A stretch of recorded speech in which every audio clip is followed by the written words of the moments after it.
Get ready to feel the power. That's Colin, Crandall, myself, Adam Roorda, with another episode of MMA Power Hour. Feel the power.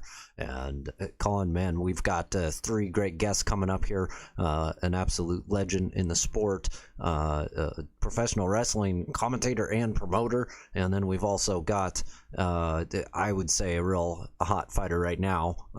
Just really coming out of the gates the last few years. In the playoffs here, in contention for that $1 million prize.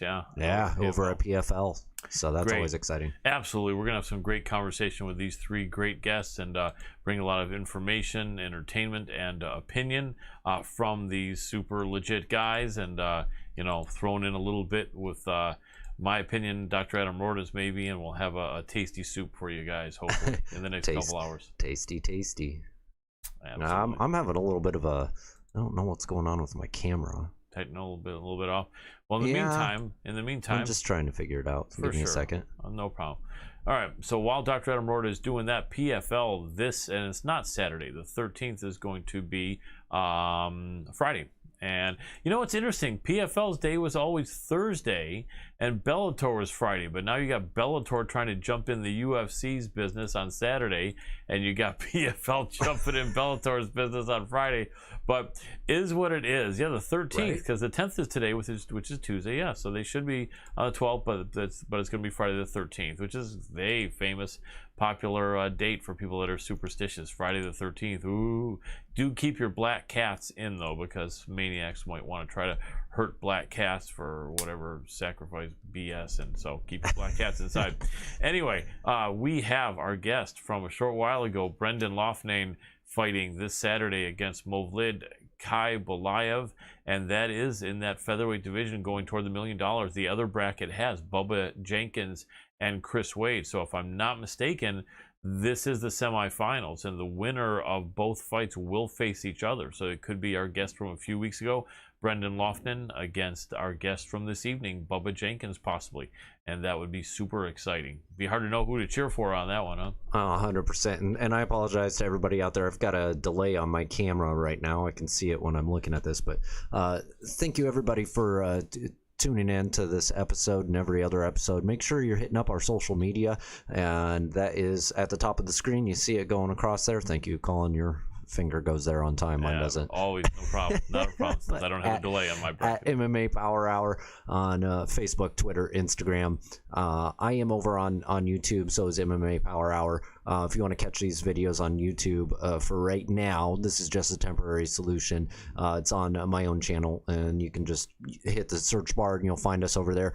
But on Facebook, it's on the Hannibal TV. And if you're off social media and you really are into watching fights on the weekends and the less heard of promotions, but still great promotions, Fight TV is an amazing source. And I know a lot of you on the Hannibal TV are all about professional wrestling, and they have some good stuff over there on Fight TV. It's FITE.tv. Make sure to subscribe to us while you're over there and check us out every week. Without a doubt, great professional wrestling offerings on Fight TV, FITE.tv, as well as MMA Power Hour. Not only this, but you guys and girls may not have known, but our archived 2-hour archived shows stay up on Fight TV. I think Hannibal keeps them up as well. Yeah, I don't think he's deleting them. Oh yeah, they're all archived, so you can go back and look at it all. And so many great interviews. There really are, and I think that even though we started in March of 17, I think we've only been with Fight since like mid 18 or late 18 or early 19, I forget which. But so you're gonna only be missing maybe the first dozen or 15 of our shows, which were never on Fight, but all the rest are there. So I think you're gonna have a selection of well over 100 2-hour episodes going back nearly 4 years to watch the MMA Power Hour. We'd love to have you do that. Give us your thoughts. And we still have a few more minutes. So Dr. Adam Roorda, no UFC. I think we actually have a Bellator and a PFL, or is it only a PFL and a Cage Fury? Yeah, I don't think there's any Bellator above that. Is there? Or is there? Yes, there is. Yes, there is. Yep. I was just going to say, we have Gegard Mousasi and John Salter. That's going to be a fun one to watch. Very good fight. Very good I'm going to take Salter on this one. I know Salter's live, a gritty wrestler. I know you like the gritty wrestlers. Mousasi getting a little bit older, and I think Salter does have a legit chance here. He's minus anywhere from 235 to 260, and -3. Sorry, plus on the Salter end, and then the minus. The favorite is Gegard, anywhere from -300 to -350. So about a 3.5 to 1 spread there, and I think Salter is live. Then you have our regular guest. We have him on usually every 4 or 5 months. Rafael Stotts is going up against. Who is he against on the top again? Rafael is going up against Andre. It's a tough one. That's right, Magomedov. Very tough. Anyone that has that Medov in their name, we've learned from Habib Nurmagomedov, is very tough. And so our guy is about 3.5 to 1 dog, but Rafael is tough. Don't sleep on him. I'm not sleeping on him. I'm throwing 20 on that one. Yeah, without a doubt. I think he's got a good chance. Probably throw a little more, but yeah, he's got a live chance. And then in between there, you have Andrei Koreshkov against Sabah Homasi, 2 longtime Bellator fighters. I think both of them probably have a dozen or more fights in Bellator, if not close to 20. And a big favorite there is Koreshkov. I think probably that's correct. They're both super tough guys, though. And then Johnny Campbell, our guy. Wow, they're making him a huge dog this time. So Johnny Campbell kills it. He comes in, he beats one guy in Bellator that he's not supposed to beat. He comes in and beats Henry Corrales as a big favorite, and now they make him a huge they beats Henry Corrales as a big underdog again. And what do they do to reward him? They make him a big underdog yet again. And I'm making money again. Yeah, Johnny Campbell. Bellator and the odds makers are working to make me money. It looks like that way because Johnny Campbell is live. You're making him a 7 to 1 dog here in a fight, man. He's going to be all over that, and he's going to be motivated as hell. I think he's got a real good chance. Anyway, rest of the guys. Women's fight. Pam Sorensen once fought for, I think, Pam Sorensen once fought for the Invicta featherweight title, and she's a very tough girl out of Minnesota. And Roberta Payne Samad, I'm not that familiar with. But anyway, that is Friday. So then they're going head-to-head again. Bellator and PFL. And you know what's interesting? With Bellator going on an occasional Saturday, you got people scratching their heads saying, why do you want to go against UFC? But now you got PFL going against Bellator on their day. But you know what? If Bellator is jumping in occasional Saturdays, they can't be mad if PFL jumps in on their Friday. Right. So it's kind of weird, though, because it was supposed to be clearly delineated so that everyone would have no conflict and you could watch one promotion. There's some strategy going on there. PFL has overtaken Bellator for the number 2 slot as of recent. So I think that there's some definite strategy coming out from Scott Coker and really just trying to make sure that they can minimize the numbers for PFL.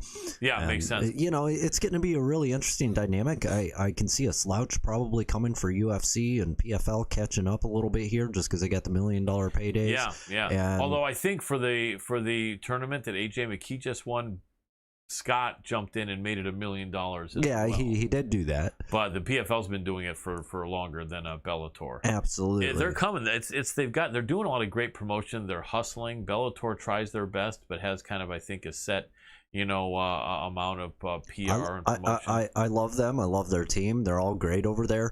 But there's just a reality when it comes to numbers and ratings. Yeah. And PFL's doing a little better right now. They're hustling, really hustling. When it comes to UFC, I see there being a little bit of a slouch right now, mostly because we've got the golden child out for a while. And, at this point, it's really just going to be armchair calisthenics on the on the Twitter, and that's about the only way he's going to be able to help the promotion. That's out, right. So. All McGregor can do, the Irish golden child. Well, we're right at a minute out. I'm going to go ahead and jump in here and see if we got him in the room. Let's do it. Probably do already. That would be great. And then you probably have his. Yep, you got it right up there in the upper left.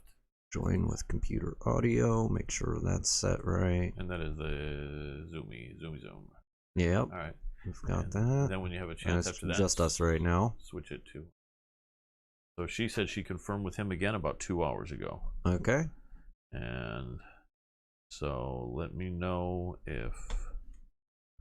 See, since it's just turned 6:10, maybe give him a minute or two. Yeah, give him a minute or two. So really, I'm in the room right now. Nobody there. So.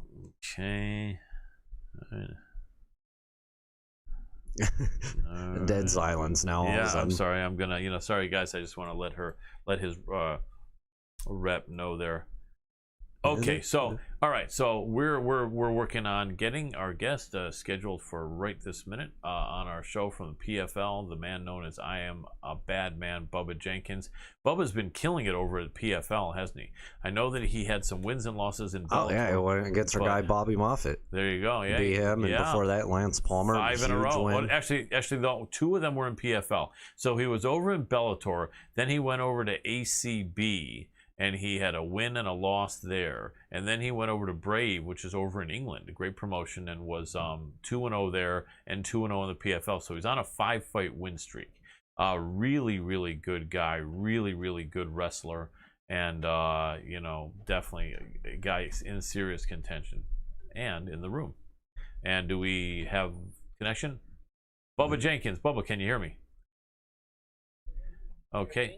There we go. I think I got you. It was muted, but my producer just turned you up. Excellent. We're going to give you a proper introduction since you are live. Actually, we want to make sure we have video. I think my producer is saying. Do you see anywhere on Zoom that has a video button? If so, if you could hit that, that would be awesome. All right. 1 second. No problem. And I'm right around the corner from where I need to be, so I'm going to pull over and be able to talk to you guys. I appreciate it a lot. Appreciate your time, Bubba. Where is this video? Oh, there it is. There it is. Excellent. We got you. Fabulous. All right. As long as you see yourself in there, you're good. You're good. We can get you the show afterward, and you can see all the good graphics and everything we do. But I'll give you a proper introduction, ladies and gentlemen. Super happy, as I just mentioned, to have the man they call I Am a Bad Man, PFL featherweight contender in the tournament, vying for the $1 million prize. We are talking about Mr. Bubba Jenkins. Welcome to the show, Bubba. Thank you, sir. Thank you for having me, man. I'm so excited to be here. Excited for the upcoming PFL tournament that you spoke about, and yeah, man, we in the mix right now. We in the mix. Absolutely, you absolutely are, and we're excited about what you've been doing. And you're on a hell of a streak there, man. You had it seems like something clicked in with you there, late year 2017, and you've just been, you know, reeling off the wins. Was there anything that happened then? I know you had fought for a few different promotions, but I know you were at Kings. Had you just gotten to Kings, or did you do something different? What happened in like late 2017? Yeah, I was moving around trying to find my niche. You know, with the sport of mixed martial arts, so many people are loyal to the gym, or they're loyal to, you know, a demise that may not be, you know, fitting for them. You know, so many people want to be loyal to certain things, but me personally, I'm loyal to my family. I'm loyal to, you know, the things I love. I'm loyal to my calling. I'm loyal to the things that, you know, have made me the bad man. And that's, you know, always going out and getting what's best for me. Sometimes I love the guys in the gym. I love the loyalty at the gym. I love the camaraderie. But if the atmosphere or something, you know, if it's something that I can't work with, or if it's, you know, just not going to be good for my longevity, then I keep it pushing. And that's sometimes what happens, man. Over the years, longevity has taught me things. Losing has taught me things. Taking losses has created a quick learning type of platform for me. So I basically just been going over the years learning. Absolutely. Absolutely understood. Sorry to interrupt you, Bubba, but I want to see if we can make your sound a little bit better. It's kind of muffled, and at first it wasn't. Doc, do you think he's... Okay. Let me see. And I think maybe it just got better. Can you say something, Bubba? See if we can hear him. What's up? It's the bad man, Bubba J. Beautiful, beautiful. Whatever you did just made it 100% more clear. Excellent. But I hear what you're saying. And did you just go over to Kings in 2017, or were you already training there? I was training with Rafa Cordero. Tiki Golson was a manager of mine early in the game. You'll see Tiki in the corner of, or in the cage with TJ Dillashaw and Quentin Jackson and yeah, those guys. So Tiki's been in the game for a minute. He's an ex-fighter, great guy, great friend of mine. And so he brought me when I was out there training in Huntington Beach. When I was moving camps from the AJ McKee camp with Antonio McKee and those guys in Long Beach, you know, going to Kings was the next best thing in that area.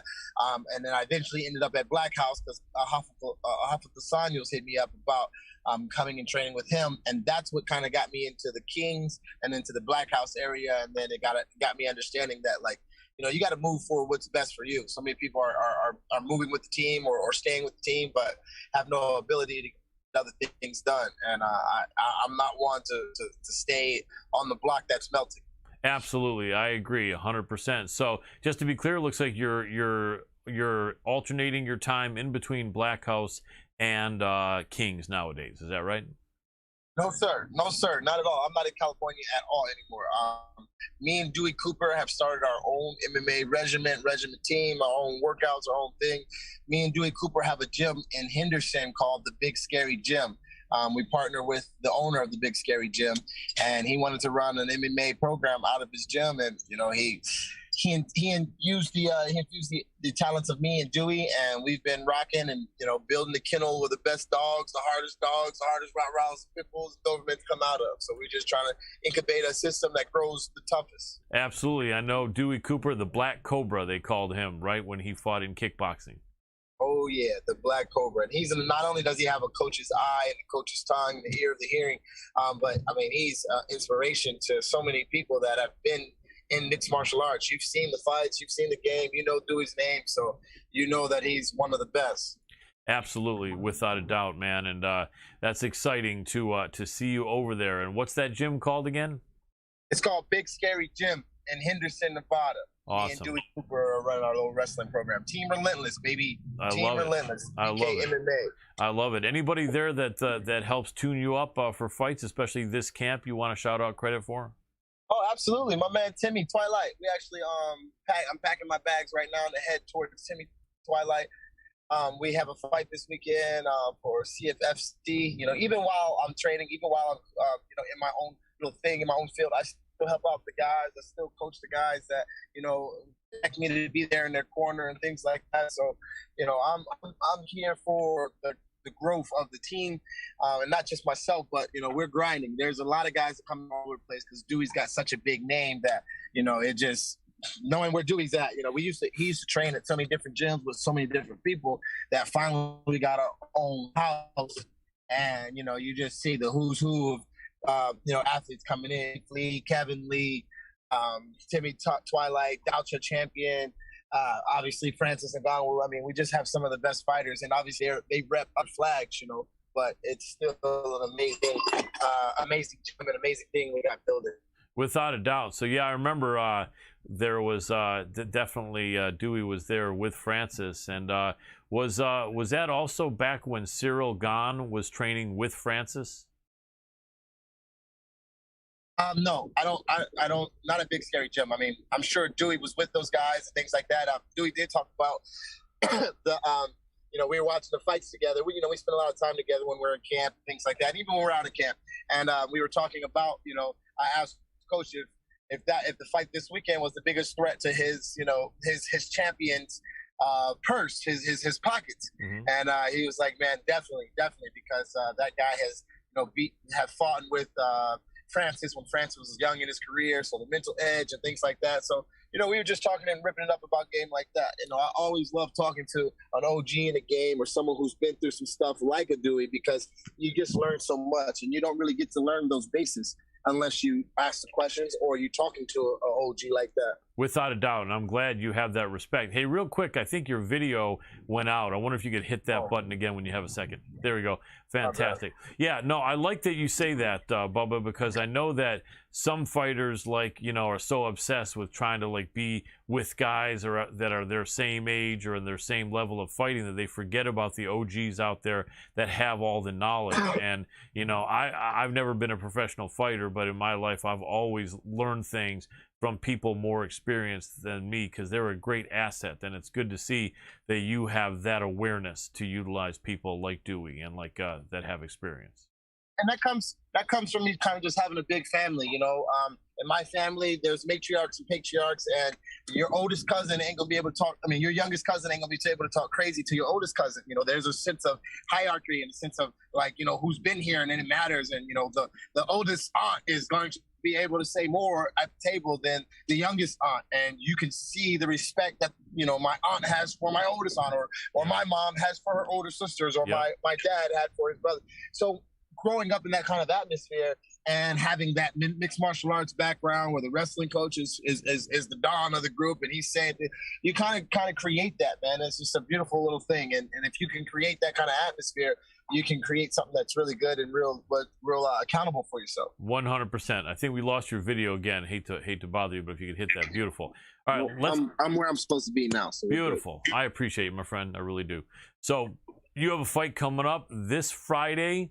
And I was just talking to my producer and co-host that it always was Thursday was the PFL day. Now it seems like PFL is jumping into Friday, and you guys are going head-to-head against Bellator this Friday. But I know Bellator was trying that same stuff with the UFC. So I guess organizations are mixing it up.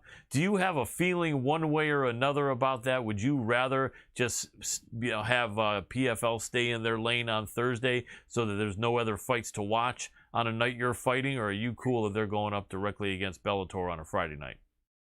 Well, my fight's not until the 27th, so I'm still training, still in the grind. I know that they've changed our fight card a couple of times, so there's a little confusion out there of when I'm fighting, but I'm fighting on the 27th. But yeah, man, I don't care. I don't care what the organization does, because I look at it as an individual. I look at it as like, if I'm the organization PFL, if that's my brand, and I want to, make myself the bigger name or try to come out, I'm going to compete with all these guys. I take no back seats. I'm trying to punch the next guy in the face, and that's just the way that I see it. That's the way that I feel. So if PFL is like, man, let's go at it on these Friday nights, or we don't care who else is, or I do like to be the center of attention, but when you're shining, people will see you. Absolutely. So it don't matter what it don't matter if I fight on a Tuesday. If I do something amazing, they're gonna put it on Sports Center, period. Without a doubt.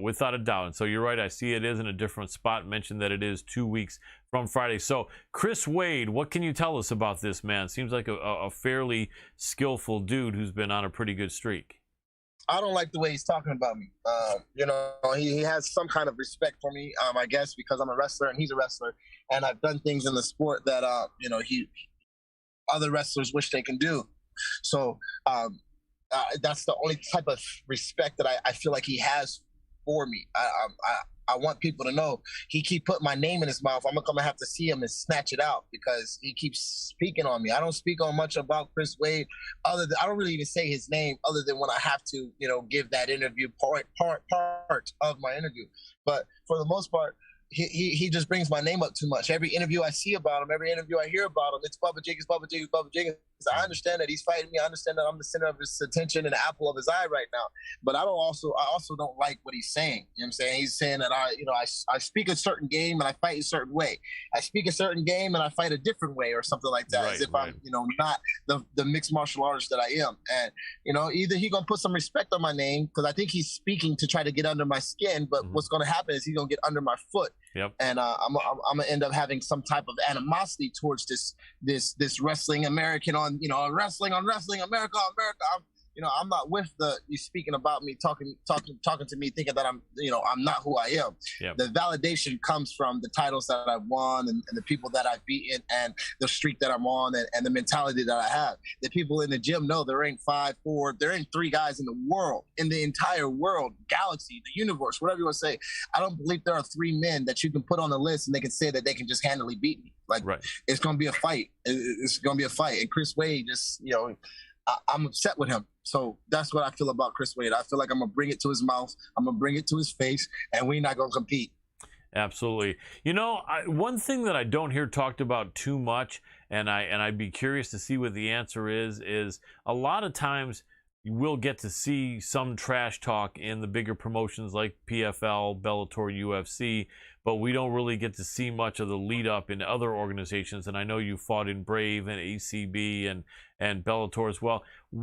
What percentage of your opponents as a professional MMA fighter would you say are talking trash like Chris Wade? Is it about 50-50, or are most guys not talking trash? What would you say? What's been your experience? I would say it's 50-50, because some of these guys are only talking trash to give themselves a belief. Right. You know what I mean? Like, some of these guys protest too much. They only talk to build themselves up. After the interview, they look at what they said and they analyze it then, like, oh yeah, I believe that, or yeah, I'm feeling that kind of way, or I said these things, so now I can move with this type of energy or motivation.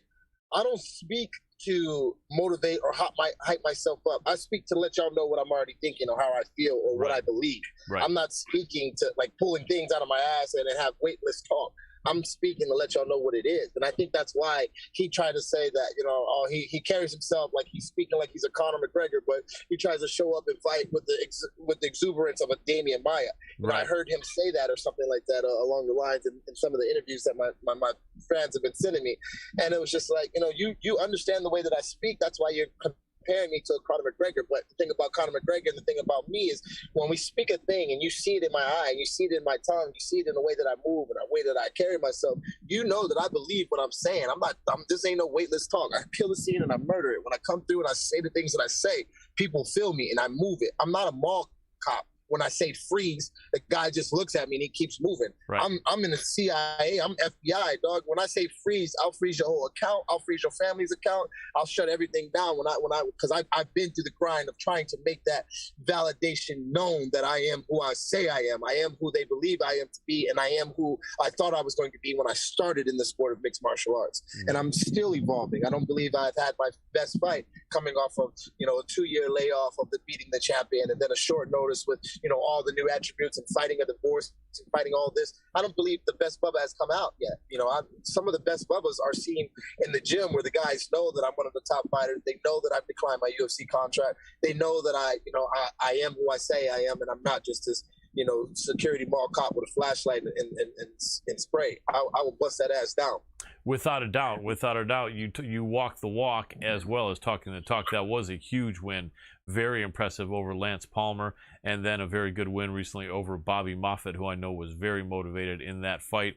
You know, when obviously when someone's talking trash like Chris Wade, you know, it sounds like you have a good make on why he's doing it, and you don't want him to continue to be disrespectful. But would you say that whether someone's talking trash or not, it doesn't matter at all to you, or do you actually maybe feel more fired up and motivated if someone is talking trash, or would you prefer that your opponents just keep it respectful the whole time?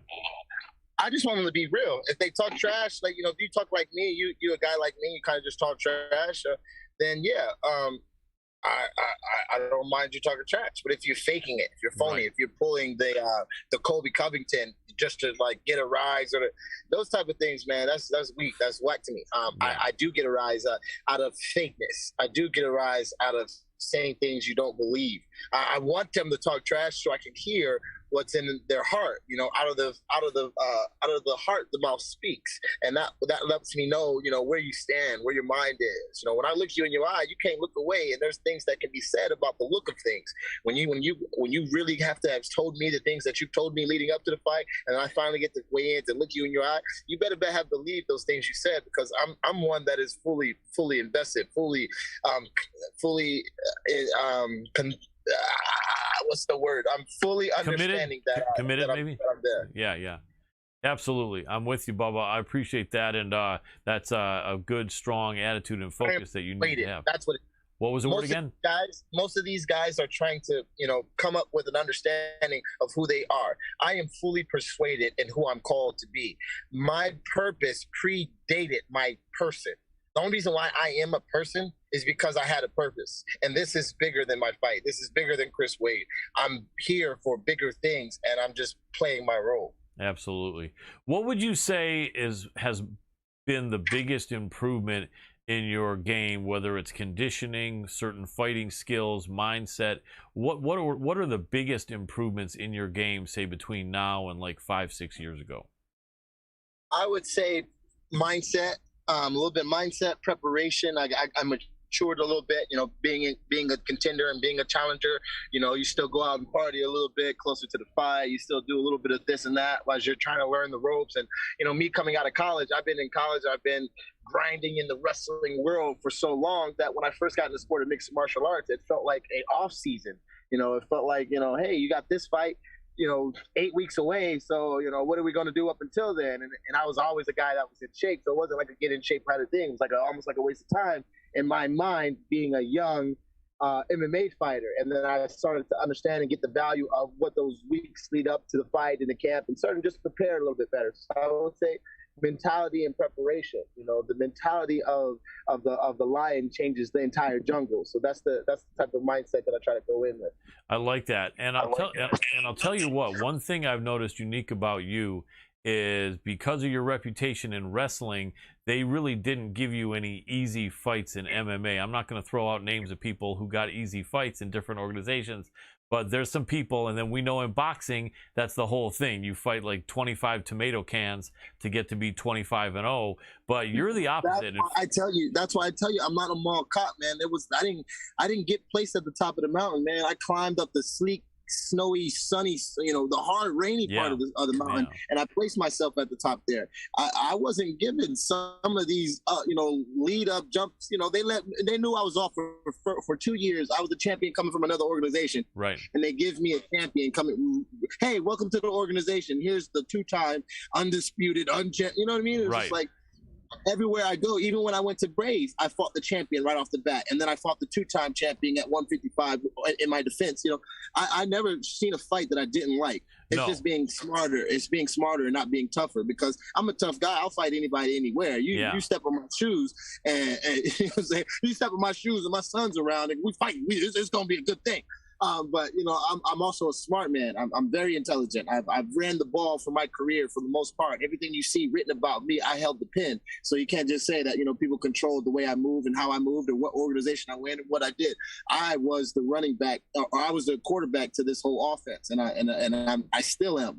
Ali Abdelaziz is a great advocate for me, and he speaks contracts for me. But for the most part, I'm holding my own career, and not many people in the sport can say that. When y'all look back at what I did and what I'm doing, you're going to see that I took it in my own hand. There wasn't many people that was creating a path for me. No, and I'm an old-time boxing fan from years back, and your career reminds me kind of like in the early days of like a James Toney or a marvelous Marvin Hagler. Yeah, I'll take that Hagler. I'll take that Marvin Hagler. Yeah. James Toney's obviously is a stud as well, but right. I can see that that Marvin Hagler type of. I'm a big boxing fan as well, and I always try to what is your career compared to, and it's one of the I'm gonna let other people speak on what I'm doing, but I see how the greats continued, and they the reason why they were who they were is because people were trying to stop them from being that great. That good, that amazing. And sometimes I get bored at the things that I'm doing, but I know that if I continue to keep chopping wood, I'm going to be considered as one of the greats, because we're doing good things now. Good on top of good on top of good is going to eventually turn into great. Without a doubt. And it's funny because I believe at one point Marvin Hagler had a boxing record similar to yours, or maybe he was 21-3 or something, similar, and then he rallied. He just rattled off like 20 wins in a row. So I could see you doing it. Because like you said, the way you came up is the best way. You didn't have any soft touches anywhere. Everywhere you went, people said, okay, guess what? We're going to have you fight the best guy. So I like that, because iron sharpens iron. And I think, like you said, in the real early days, because of how young you were and young in the game, it was almost even crazy and unfair how they messed you up. But right. But you know what I mean? But I believe, though, that you learned from that. And I think that anybody that beat you in the past, you would beat without a question the version of Bubba Jenkins that you are right now. 100%. I do look at those losses and I just say, you know what? Those are learning points. Those are, places that I grew from. Those are things that I understood to be the time of my development. Like I said, I'm a believer in Christ, and I can't say Christ moves everything around me. Christ is who I move to, and Jesus, and then be offended by the path he's taking me on for my career. This is the path he's chosen, and this is, I'm just going to do the best I can where he's putting me. Without a doubt, and I definitely believe you're in your prime, and I think that that you're in a great position. So tell me, correct me if I'm wrong, but I believe that the featherweight tournament right now is in the semifinals, or is it quarterfinals? It's in the semis, baby. 2 down, 2 to go. Excellent. So 2 down, 2 to go. Beautiful. So that means the other bracket is going to be Kabalayev against Brendan Loughnane. And who do you predict wins that fight? Or even if you don't have a prediction, how do you feel that fight's going to play out? What do you think is going to be some interesting factors for us to look at in that fight? I think that's going to be a great fight, man. I'm excited about it. The foreigners, that's what I'm going to call them, the British and the Russian, because me and Wade are Americans, so I'm going to just call them the foreigners. Right. The foreigners fight well. They fight tough.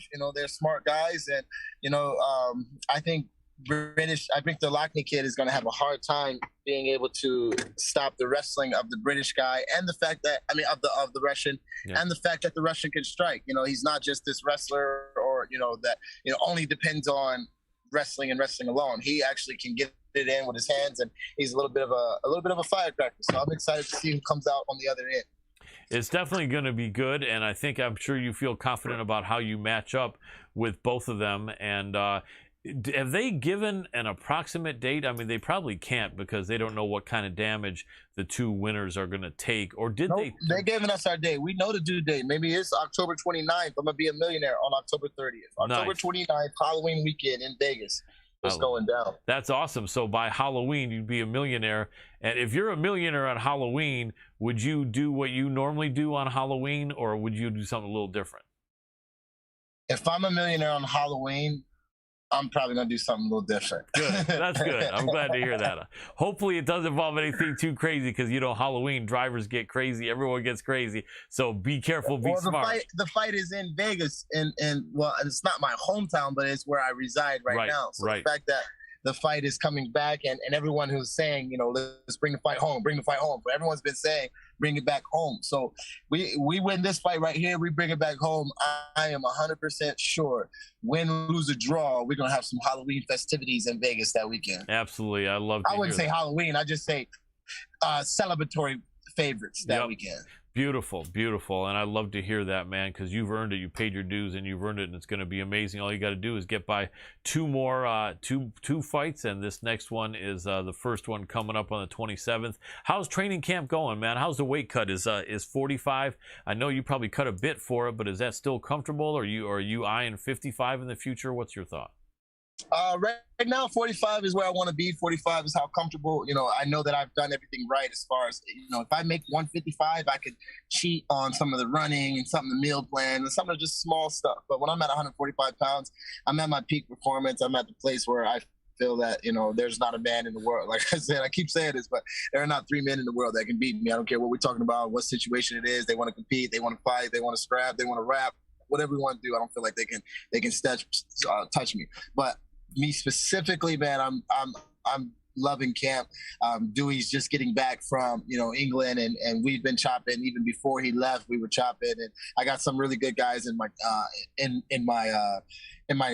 kennel to help me, really, really chase after this Chris Wade. I know he's going to come kicking. I know he's going to come, with the conditioning that he always comes with, and he's going to try to bring a pace. But, I'm going to try to bring pain. He's going to try to bring pace, and that's two different things, two different mindsets. Without a doubt. And that fight, is that going to be over at the Hard Rock in Seminole, Florida, or something like that? Yes, sir. It is. August 27th at the Hard Rock. Fantastic. And, definitely Florida's a good place. You still got to deal with some sort of COVID restrictions, but it's not going to be as much. I don't think they mess with you as much. Did you hear about the fact that that one weight class up from you over in the UFC for Michael Chandler and Justin Gaethje?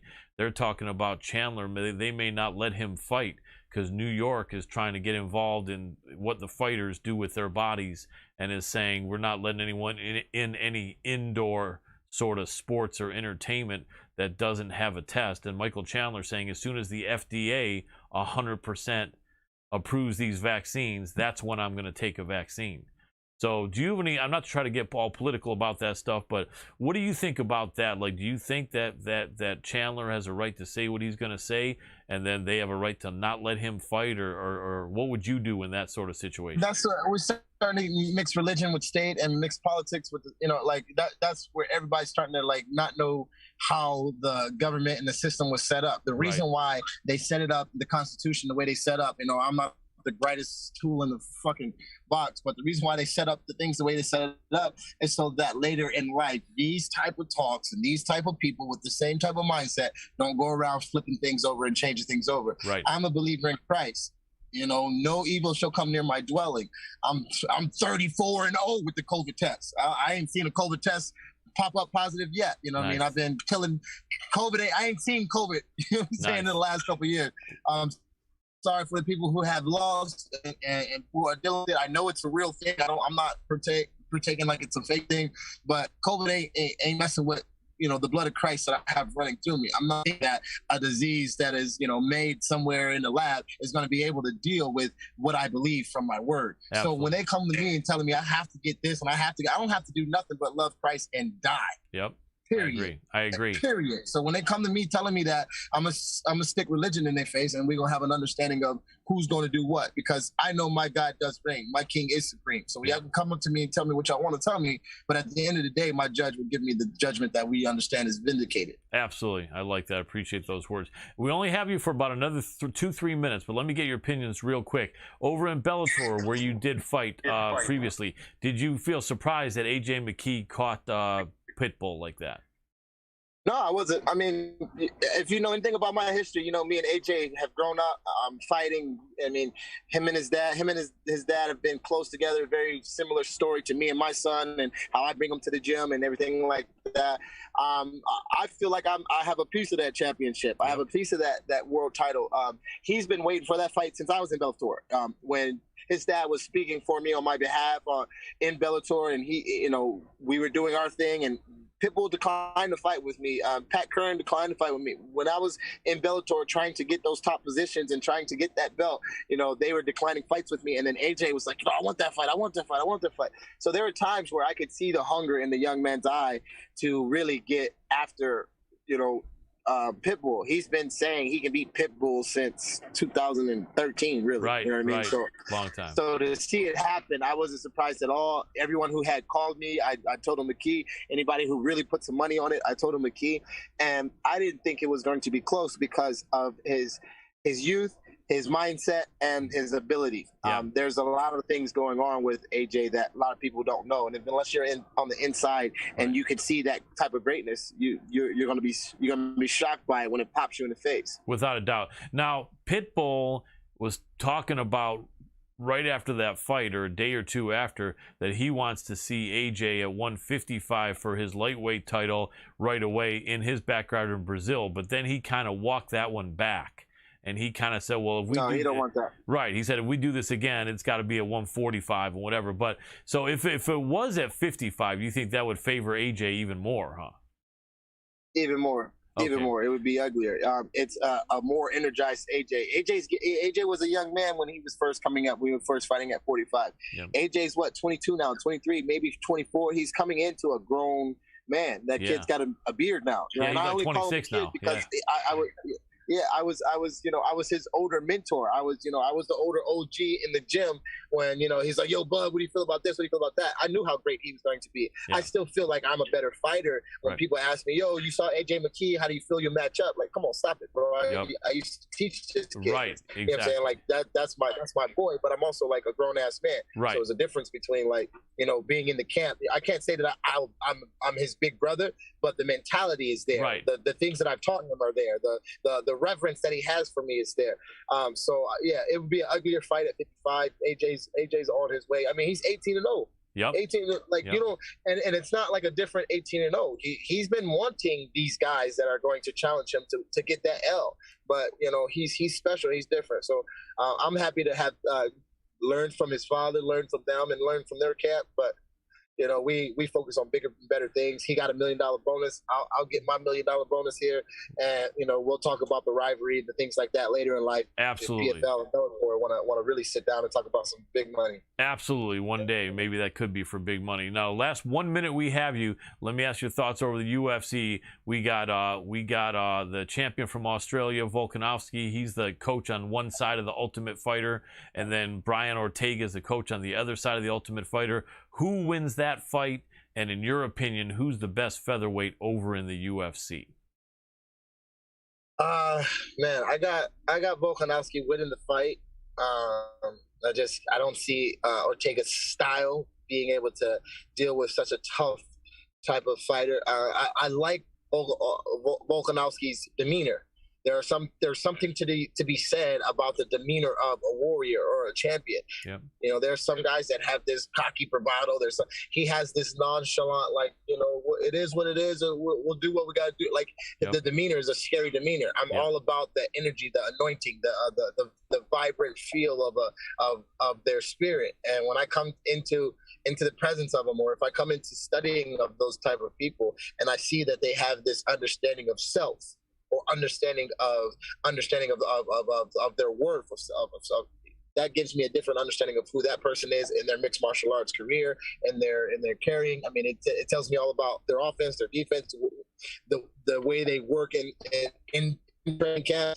And so that's why I think Volkanovski beats the young Ortega, even though he's supremely talented. And if he shows up, anything new, if he learns a little bit from the Holloway and he shows up, a little bit more new, I think he might be able to put some things out there. But if he shows up as the old Holloway, I think as the old Ortega, I think he gets beat with, the same simplicity as Volkanovski beat everyone else with. Yeah, I see your point, and I agree with you. I think it's going to be amazing fight, but your fight, I'm super excited about. We don't even have to mention the opponent, but it's an opponent who's just going to be another opponent for the man they call I'm a bad man, Bubba Jenkins. Like I said, I'm going to call you the Marvin Hagler of MMA. Big respect to you, right? I can't wait to see you do what you do on August 27th. Keep up the great work. Hey, let me shout out a thanks to the people that helped arrange this. We got your people over at Dominance MMA, Brittany. We got over at PFL, Tawny Cox. And, they came together to help get you over here. We really appreciate them. We really appreciate you, Bubba Jenkins. Keep doing what you do. Thanks so much for the time. No doubt, my man. Tune in August 27th. We're going down. 2 down. 2 more to go. Be a millionaire by Halloween. Let's get it. We'll see it, man. I appreciate you. Have a good night. Peace. And so that was Bubba Jenkins. What a good guy, man. I like him talking honest, man. I like Adam. He came right out saying what his thoughts was about this Chris Wade. And I didn't realize Chris Wade had been talking some trash. But it sounds like he is, and that's going to be a grinding fight because Wade's been doing some good stuff. If you want to check out his opponent, you can check. Yeah, I was doing that a little bit earlier. Yep. And so he doesn't by any means look like a slouch. No, he clearly isn't. No, he's 2-1, actually 3-1, 4-5. No, wow. This guy's been in the PFL for a long time. This looks like his opponent's something like 8-3 in the PFL. And he left the UFC off a win against Frankie Perez. That's not a bad win to have. And then he had a couple splits against Natan Schulte, who I think is a former PFL champ. He's the same age as Bubba. He's got almost as many fights. Let me see. Bubba's 16-4. What's this guy's record? This guy's record is 19-6. So actually a few more fights. Looks like a tough guy, a wrestler from the East Coast, gritty. But I tell you, Bubba Jenkins is really, really looking polished and good. I remember now too that he was over there at Body Shop MMA, so he was an integral part of the development of AJ McKee and those guys over there, Joey Davis, Baby Slice, and under the tutelage of Antonio McKee. Now he's with the great Black Cobra Dewey Cooper, who was huge and has been huge and instrumental in Francis Ngannou's career and others. But yeah, I got Bubba Jenkins there. Do they have odds? Let's see what the odds are on that. I know Bubba's favorite. And since that, it was showing us right here because we thought it was there. It was, wow. You know what? They have it about 2-1. Yeah, Bubba's anywhere. That's where I would put it too. Just looking at the competition that they face. Yeah, the guy's real tough, but I think Bubba's focused. He's an intelligent fighter. And I think there's some good value on that, especially you're comparing him to Hagler, so there's got to be some sort of grit to him. There is. He came up. He came up the hard way because of his wrestling credentials. They threw him to the dogs right away. Right away. Yeah. Before he even knew much of MMA, they were putting him up against top 20 guys in Bellator. Right. And then we go over to Brave and they put him against their champion there. They go over to ACB and they put him against their champion there. And so he's definitely a guy that's come up the hard way, and I believe in him a lot. Really good guy, Bubba Jenkins. Much appreciated. Look out for his fight. I got him for the win over Chris Wade, and definitely feel our second guest is Devon, right? Yeah, and I actually am glad because I actually called him for a call time slightly later than the normal call. Oh, okay. So we had about 4 minutes. Oh, well, that's not slightly. It's pretty much the same call time. Similar, yeah. But yeah, so Bubba Jenkins is a great fighter. Can't wait to see him do what he does. Man, I like that $1 million prize, man. We all like the fact of MMA fighters getting paid more. The one thing obviously that is true is that if you don't win the $1 million prize, I think the person that loses the tournament championship fight gets something good. I don't know whether it's... What would you do with $1 million, Colin? Man, oh man. Well, there's some personal things I would do to take Midget care of darts? some sick relatives, but what was one you would say? Midget darts? Midget darts, yeah. Have you ever watched Wolf of Wall Street? Oh man, no. It's really bad. Don't do it. No, you know what? No dwarf tossing or anything would be. Yeah, no, we'll stay away from that. We'll be appropriate. But you know what? That would be funny. Yeah, totally. I would like to say though, I would give some away. I would invest some since I'm getting older, so some security would be helpful for me. And I would. Speaking of that, like it used to be when I was a real little kid, this shows how old I am, that I think a lot of banks were like at 8% or 10% interest. And so, if you threw 100 grand in there, you'd be getting, 8-10 grand interest in a year, but now you're getting virtually nothing. So people are forced to speculate, which I think really isn't very good. People can get loans and then not have to pay much back, but it's crappy for anyone trying to save. So I think we got that upside down. We got it all upside down. But fortunately, we have this little thing called cryptocurrency. I don't know if you've seen. Yes, there's some good movement lately. Listen, everybody in the mixed martial arts world is jumping in more than anybody else, and of which we have an amazing sponsor. You guys should check them out. It's lithtoken.io. Go on over to their website. It's LITH token.io. They are big supporters of the show. An amazing project that's on the up and up. It's not, they haven't done the official exchange ICO, but they're working it so you can get in pre-ICO and work with them here a little bit. Check them out. lithtoken.io. Absolutely. When you can get in pre-ICO, then man, oh man, is the world being good to you. Well, you have a good chance to make that $1 million, right? We don't know. It's a gamble. I'm not endorsing it from any sense of, hey, if you want to invest, you invest. Check them out. They are sponsors and supporters of our show. I'm not advising you to do anything besides check them out. Right. It's like we would never advise you on the show to take off your clothes and run around naked out on your street or in any businesses. We don't want you. I might. Well, we don't want you to. What's a beautiful girl? Maybe Anyway, we don't want you to be Borat in the movie where he ran. No, that's one. It's hilarious. Come on. That was one convince of the all my Borat-looking buddies to go do that. Yes, just because it's hilarious. Yeah, that was one of the funniest scenes I think I've ever seen in a movie. No, it's hard to watch. It's horrible. Yeah, it was, but it was like. So you know Izzy Presley, right? Yeah. My buddy Izzy. Elvis's illegitimate grandson. Rocker, Monsters of Rock cruise mega host. Yes. Anyways, he always has this photo of him in one of those weird mankini things, and he's not the most in shape dude. It's just hilarious. It's disgusting to even look at the photos, but that's what makes it so funny. If you ever watched wrestling back around when you were a real little kid, remember how like hardly anyone was in good shape? It was like a bunch of guys who were like between like 42 and 55 that were big and thick but were out of shape pretty much. Oh yeah. And but they were tough guys though. From what I've heard, we can talk to Hannibal about that. A lot of those dudes were known as some of the toughest dudes out there. They just didn't really know much about diet, and they drank a lot of beer and had to eat get energy for all the shit they were doing, so they weren't taking steroids. But they didn't end up being looking like the wrestlers of today. There wasn't, I think, virtually no one had a six-pack. No one had a 2-pack even, pretty much, did they, out of those guys? Well, a lot of those guys were, they were in shape, definitely in shape, but it's not something that you could see. Right, you're right. Physically, they weren't necessarily getting into the steroids so much, but they were staying in shape. And they were just having a little bit too much beer and overeating a little bit. And that's changed in professional wrestling a lot. Yes. Almost everybody, you hear the stories the last, I would say, 30 years were... so like right after the era you're talking about where they started getting the 6-packs, just steroids. Yeah, right, it was. And so in reality, it's not steroids, some other drug, like cocaine. And so in reality, those early guys were braver. They were doing this shit in their 40s and 50s without steroids. And so talk about the injuries they sustained, and so no disrespect to them. Anyway, why don't we bring on Hannibal? Well, he's not online. He said he was leaving the gym about 8 minutes ago, and his call time is 1 minute from now. Yeah, he left the gym 20 minutes ago. So I'll try, but he's not online. Well, he said we're still connected via Skype, so I have a feeling he'll answer. If not, I'll let him know. But one thing I promise not to do is to sit here like a deer in the headlights. And it says he's not online. All right, just like I was saying. All right. Just tried to Skype you, and it says you're not online. Okay.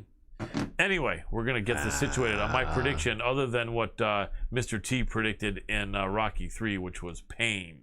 But other than pain, my prediction is we'll have Devon Hannibal Nicholson on this show probably in the next minute and a half or two. And we're actually getting a response now because, you know, it's funny. We've been connected. We've had him on a couple of times, I think, in the previous years. I mean, we're on the Hannibal TV right now, and that's because he and I have communicated via Skype quite a bit, actually. Yeah, his computer just did an automatic restart out of nowhere. That's always fun. Yep. So I guess we'll give him a minute. All right. No problem. Just give us a Skype call when you're back up. Yep, that's the way to do it. Thank you.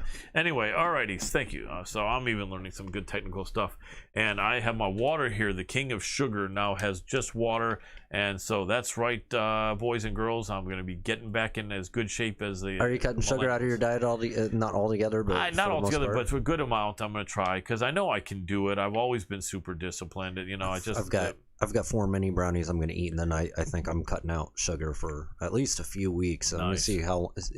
Say if you can make it 21 days, you can make it past that, but sugar is just one of the toughest things to quit, man. It is. It's you know, an addiction. It's, you know, it really doesn't do any good. That's actually one time that I remember from nutrition and working out and, you know, doing jujitsu or bodybuilding or any sort of pressing body weight, is that after a really hard workout is the only time that some sugar is good, because it can refill your...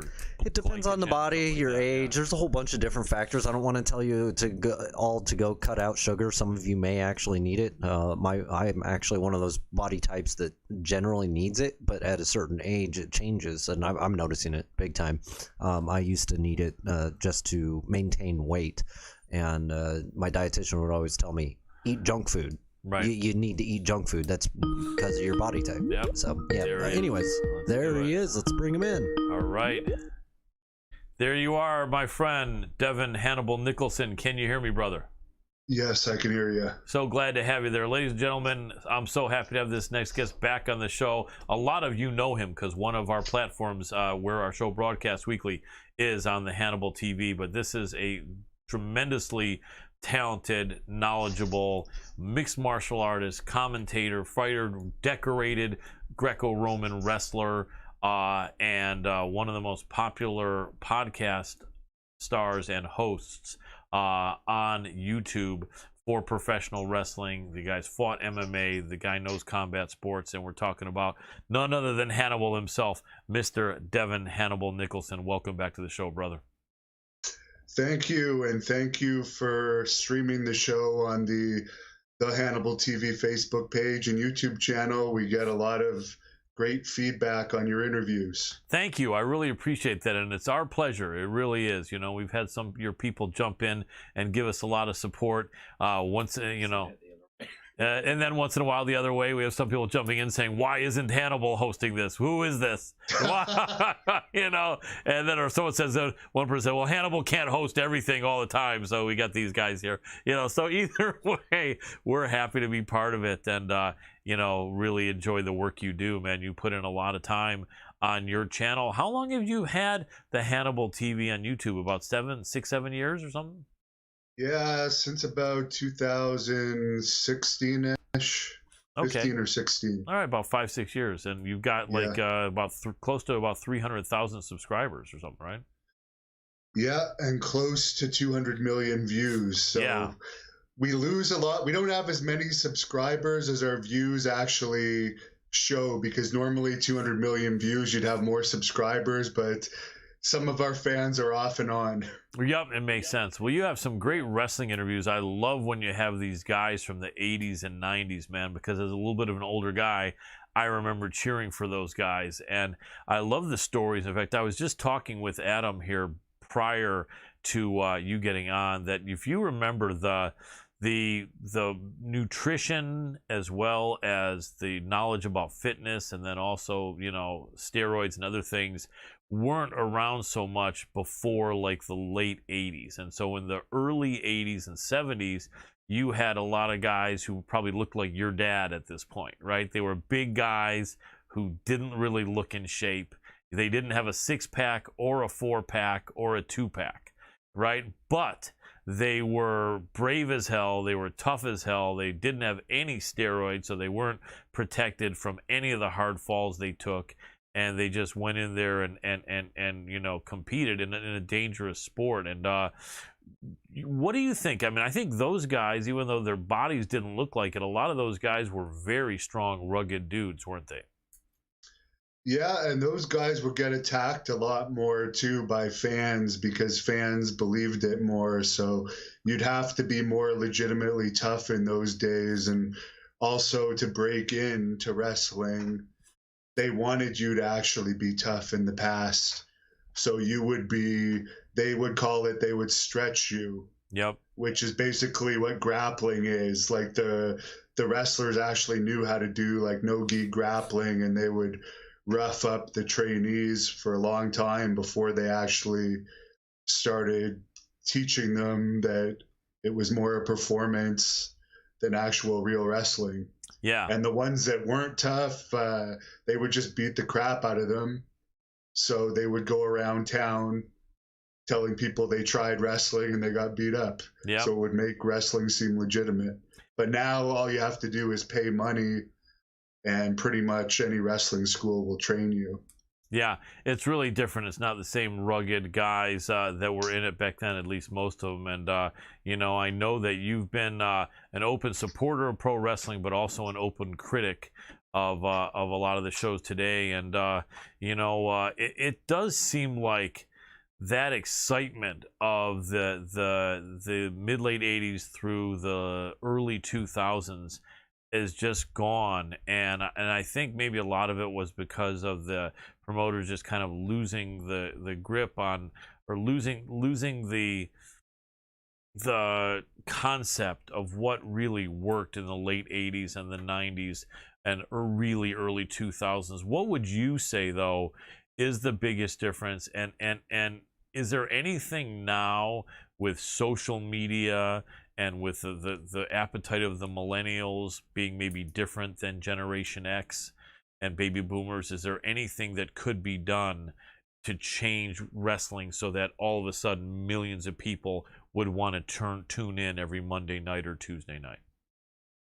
I think, from what I understand, like the median age of wrestling fans right now for WWE is 54 years old. Oh, wow. So most of the people still watching it are people that were fans of it in like the 80s and 70s and 90s and are still watching it just because they became fans then. But I don't think there's all that many young people watching it like there were. A lot of the young people are watching MMA instead. But I think what they really need is just a new Rock or a new Steve Austin or Hulk Hogan to come and make it popular again, because that's the real issue. They don't have any mega stars that transcend popular culture right now. John Cena was the last one, and I guess you could say Brock Lesnar was as well. Definitely. But Brock Lesnar wasn't to the level of Cena, but he did actually become UFC champion, and he is known to fans outside of wrestling. But Cena and Lesnar still didn't reach the popularity of The Rock or Hogan. So hopefully somebody like that will come along, and I think MMA actually needs that right now too. Yes. A new McGregor. Yes, without a doubt. I think so too. Who of the big time pro wrestlers that passed away before you started your podcast and your show would you have loved to have interviewed? Like, the one thing I can picture is I would have loved to seen you do like an in-person interview with Andre the Giant, because you're a really big guy and he would be what, 6 inches taller than you and like 200 pounds heavier than you. Yeah, him, and then I guess Macho Man and Roddy Piper come to mind. Yeah, as two that would have been good. I don't think Macho Man ever really did an out of character interview, because he saved his money well and made a lot of money and was in movies and stuff. so he didn't have to do the shoot interview circuit before he passed away, and he passed away pretty young. Yes. Piper did them, but I never got to do one with him because by the time I got into it, I think he passed away already, unfortunately. Yeah. And I kind of just fell into this. I started posting matches on my channel, and then I had just done a few interviews here and there, but I noticed the interviews were getting a lot more views overall than the matches. So then I just decided to stick on the interviews. And by the way, for the MMA fans watching this, on top of the MMA Power Hour content that we have, I've also interviewed a lot of the UFC pioneers because I was the biggest fan of UFC back in those days, of the Don Fries and the Ken Shamrock, Dan Severn, Tito Ortiz's, Tank Abbott. I've even interviewed Randy Couture, Josh Barnett I did an interview with recently.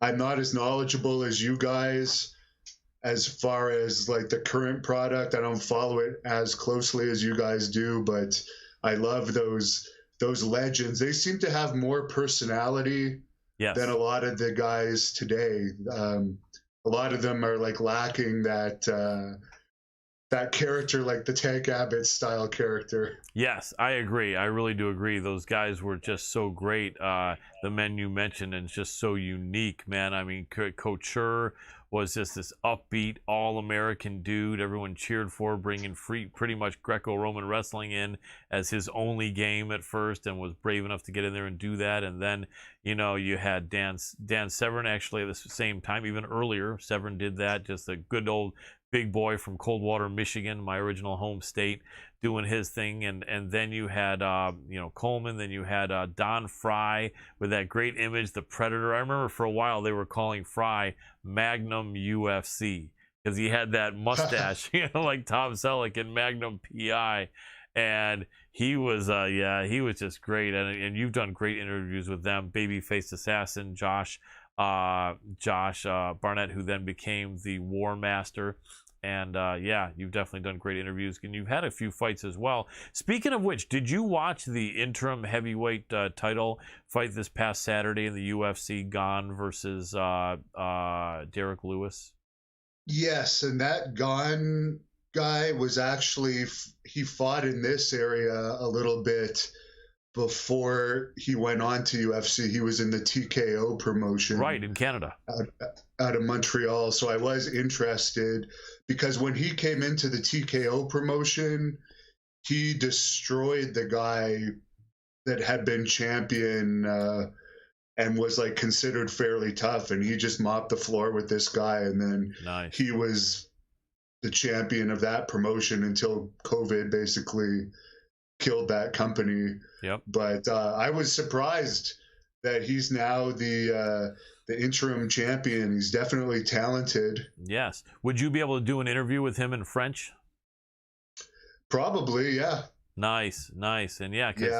I hope he works on his English though, because I think he's very talented, but he's definitely, to become that superstar in UFC, he's got to get a little bit better at his interviews. Yes, that is true, because he's a really super nice guy, and when they follow him in the embedded, he's super fun and cool. He saw these shorts from Martin Lawrence, and he would remember watching the show and even gave a few of the lines from an episode. But yeah, in the actual interviews, yeah, he's, he could get more polished. But let me ask you, one other thing I wanted to ask you about, and actually, let me ask you the other thing first, and then I'll come back to this.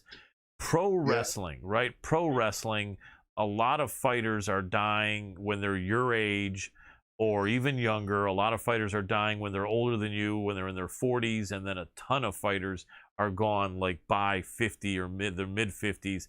A lot of people that are not in the industry, because you were in the pro wrestling industry, wrestling for several years, and you've been following it, commentating your own great organization, Great North Wrestling. What is it, man, without giving away any terrible secrets, although I guess they're kind of out, how the hell could such a high percentage of huge stars be dying so young this depression because their careers or their steroids or their injuries? Or can you give me as clear an idea as you can about this terrible phenomenon, the fact that so many of our great stars are dead long before they were even retirement age?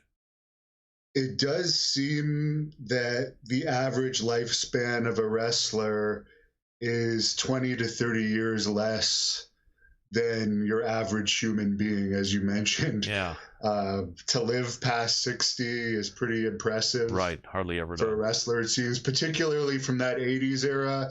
And I think, as you mentioned, that era and even into the 90s, they were working often 7 days a week for long stretches in a row.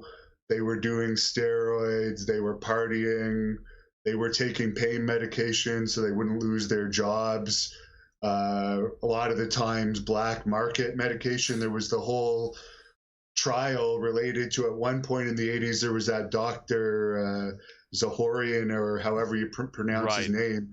He was actually in the dressing room, and I think it was in Hershey, Pennsylvania, where they went almost monthly, and he would just write them prescriptions for whatever they wanted. Crazy. So there was doctors like that all over the place, and eventually that catches up with you.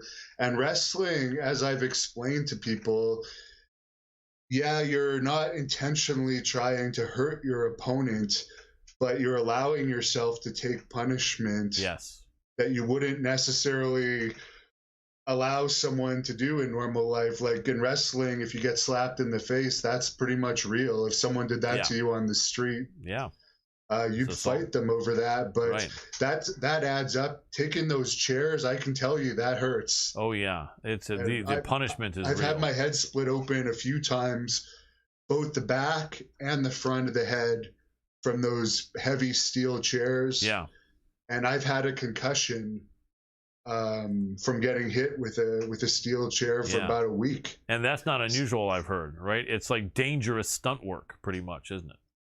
Yeah, you're performing stunts, and everyone works different styles. Some people, the more comedy wrestlers, obviously aren't going to have as many injuries as like the guys like Chris Benoit, who were doing the hard-hitting stuff. Yeah. And taking real shots to the head and so forth in an effort to make the matches look more legitimate. But it's a combination of everything, I think.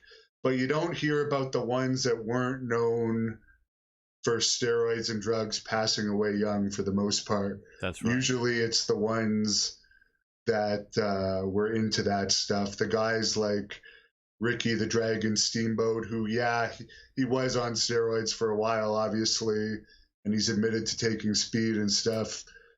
But that's another thing they used to do before they would wrestle. Oh, wow. Is to take speed. And then they would take downers to go to sleep. And then they'd have to get up for an early flight and take an upper again, then take a downer to sleep on the plane. Yeah, I heard. Take an upper to get off the plane to go work out. Right. I heard that Elvis Presley kind of was doing that. A lot of people tried to feel that he was just this party animal in his early 40s. And in reality, I don't believe that. He was taking medicine to help him be able to do his shows. He was doing live shows 4 nights a week. And then to be able to deal with pain from flying and sitting and never being comfortable, and then to be able to get to sleep. And it's unfortunate. A lot of chemicals in the body. It's even travel. Say you weren't wrestling, even if you had to travel every day like they were doing in the 80s and 90s, just from town to town. Don't even take into account wrestling. That would wear a person out. Yeah, without a doubt. You know what it brings to mind? Remember the all-time classic hockey movie, Slapshot, with Paul Newman? Yeah. I love that. And they were like a minor league team, and they were taking buses from town to town. And it's funny because when they're taking buses from town to town, there was no cell phone. So you were playing cards or you were just talking trash with your teammates. That seemed kind of fun. But I could imagine even that, and a lot of times you weren't in the comfort of a big bus. It was just an uncomfortable plane ride, or these guys, some of them are driving from town to town. So tough life. Yeah. You know, we've got about 10 minutes left with you, Hannibal, and I want to use it wisely. So the fight you saw, that we all saw this past Saturday with Gane versus Derek Lewis, it looks so different than the early MMA heavyweight fights. And you're a big heavyweight like these guys. In the early days, it was all about who was the better wrestler. He would take the fight to the ground and either submit the other guy or just ground and pound him.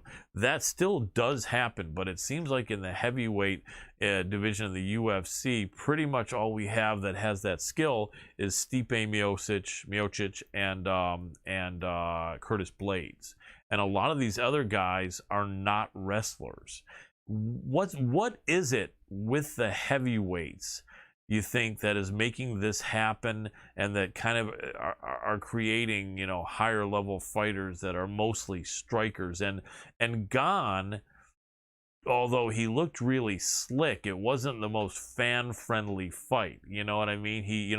What's your thought about that fight? They were booing at the end, and I don't think it was just because they didn't want him to be champion. I think it had to do with the fight itself. Yeah, you know, and is wrestling somehow not going to be effective anymore in MMA, in the heavyweight division? Is this kind of the new look of the heavyweight division for a while? And what's your thought about what you saw and the landscape in the UFC heavyweight division? I'm surprised at the landscape. It's not the highest level of competition. I was actually surprised that he's the champion so quickly. Right. As he's only recently been in the UFC. But maybe it's just that the top level wrestlers aren't getting into it for whatever reason anymore. Like you hear Gable Stevenson that just won the Olympics and is an NCAA champion. He's probably signing with WWE. So maybe they're just getting offers elsewhere and they don't want to do MMA. So for whatever reason, the strikers are taking over at the moment. Yeah, it makes sense. It may be the money, because there's still not enough money in MMA. You know, what do you think, man? You're I think you made it by a couple years to be a millennial, I think, or you may have been the first year of millennials or something like that, second year, right? But I think you are. I'm 38. 38. So you're not that old. And I think someone 41 or younger is a millennial, I think. So as a millennial guy, but one who's been, you know, decorated in Greco-Roman wrestling and been involved for so many years, what do you think it's going to take for MMA fighters at a higher level to all be paid better? I mean, we see it with the guys that catch the public's attention, like Conor McGregor. We see the PFL and Bellator, you know, especially PFL having $1 million for the winner of a tournament, though, but it's a winner of like an 8 or 16 man tournament where you've got to win so many times. You know, will this change, do you think, anywhere in the next 5 years, or is it going to be more like 10 or 15 or 20 years by the time that there's enough money in MMA that the top guys from the Olympics want to come over and compete? I find it weird at that McGregor press conference when Dana White said that they were making the performance bonuses $75,000 rather than $50,000 on that pay-per-view because it was a special pay-per-view. Then he said, well, it's not in the budget to make it permanently $75,000, even though they're highly profitable, and it's been $50,000 for what, over a decade now? Yeah. So what, the dollar is worth less, but the performance bonus is less. And I remember Nick Denis, former UFC fighter from this area, he had a very impressive first knockout and won the performance bonus when he made his debut about 10 years ago now. But he said if he didn't win the performance bonus that night, he would have actually hardly made anything because he had to pay for his own commission costs in that state, which was New Jersey. He had to fly in his team, and the pay was only like $12,000 or something at that time. So it's like if he didn't get that $50,000 bonus, he would have been screwed. So the pay is low. I mean, it seems like John Jones is really trying to fight that right now. but he's not having much success. Right. Francis Ngannou also. That's why this interim title took place, because Francis was not happy. Yeah, sorry to cut you off if I did, but yeah, those are two good points. And another thing I just thought of, which makes perfect sense. A lot of UFC fighters, we got about 2 minutes left, 2 to 3 minutes, Hannibal, but a lot of MMA fighters that are like under 185 pounds don't really have options to go to WWE or wrestling. They're just too small, right? But the guys that are big have that option. Not all of them, but some. So it makes sense. If you're coming out of the Olympics with a medal and you're a heavyweight or even a light heavyweight or super heavyweight, whatever, you actually have that option. And it seems like because of that, a lot of them are saying no to MMA and yes to wrestling, whereas the smaller guys have no offer for wrestling. Vince is not going to take a guy 5'8" and 160 pounds to wrestle for him. So that actually makes sense, and I bet you that's probably why the pool is kind of not as deep as we'd wish it would be in heavyweight division, huh? Yeah, because there's no guaranteed money in UFC, to my knowledge, right now. They might sign someone like Gable Stevenson to a better deal than your average person, but you wouldn't have a guaranteed pay like you would in WWE. And they do scout the NCAA tournaments now too. They have, I know it was Gerald Briscoe doing it for the longest time, but they are scouting the top heavyweights all the time. So who knows? But I think you're right. The pay has to go up, because I interviewed this guy, but the guy that recently fought Jake Paul, I don't know why his name is slipping me. Yeah, the guy that just choked Jake Paul was, you mean Ben Askren?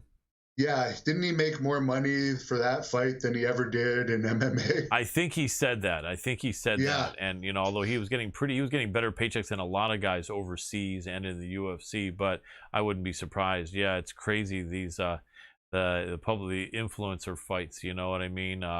They're definitely an interesting thing, and people are making money. I guess it's a good thing. It's unfortunate, though, that these influencers are not going to beat any boxers probably in the top 30.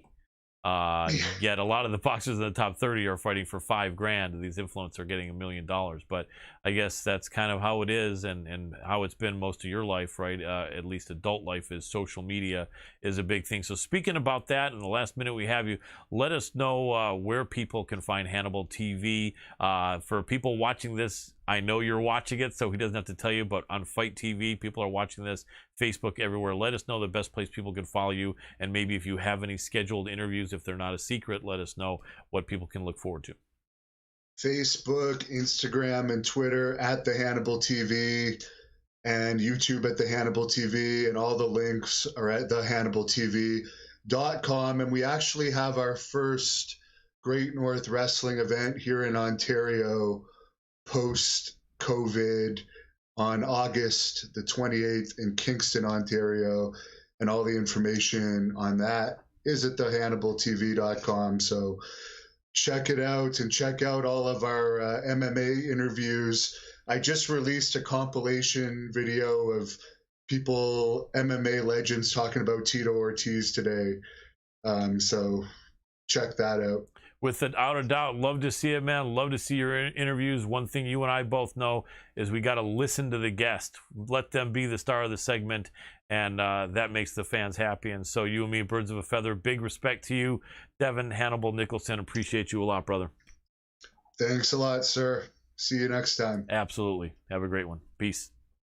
Devon Hannibal Nicholson. I like Devon, a really good guy, great channel. We're glad to be on it, and definitely do know all these great places. And I know in the wrestling world they don't always drive, right? But just so glad that we have people like the Hannibal and Fight TV and a bunch of other people that are really coming on board and showing support for the show. Hey, Ronnie Newsom, I want to go ahead and say thank you. You bringing up Lex Luger from WCW. He was actually my all-time favorite. Yeah. Just saw this in the chat. Yeah, one of the greats, kind of Absolutely. Sorry I didn't have a chance to mention it to Hannibal. Ronnie, I didn't see that. No, it's all right. It's all right. So you guys are all absolutely amazing. Thank you so much in advance for the likes, comments, and shares. Head on over to our social media. It's at MMA Power Hour on Facebook, Instagram, and Twitter. We're trying to get out elsewhere, as you see. You're watching us on other places, but tell a friend. We really appreciate you. Our next guest is scheduled for right now, Doc, if you want to get right now. Yeah, well, we're ready to go, so let's just do it. See if we can do it. Maybe I'll have a sip of water in the meantime. Yeah, the way we've been doing things lately, it's all set up a little better for us. So sweet. Appreciate it.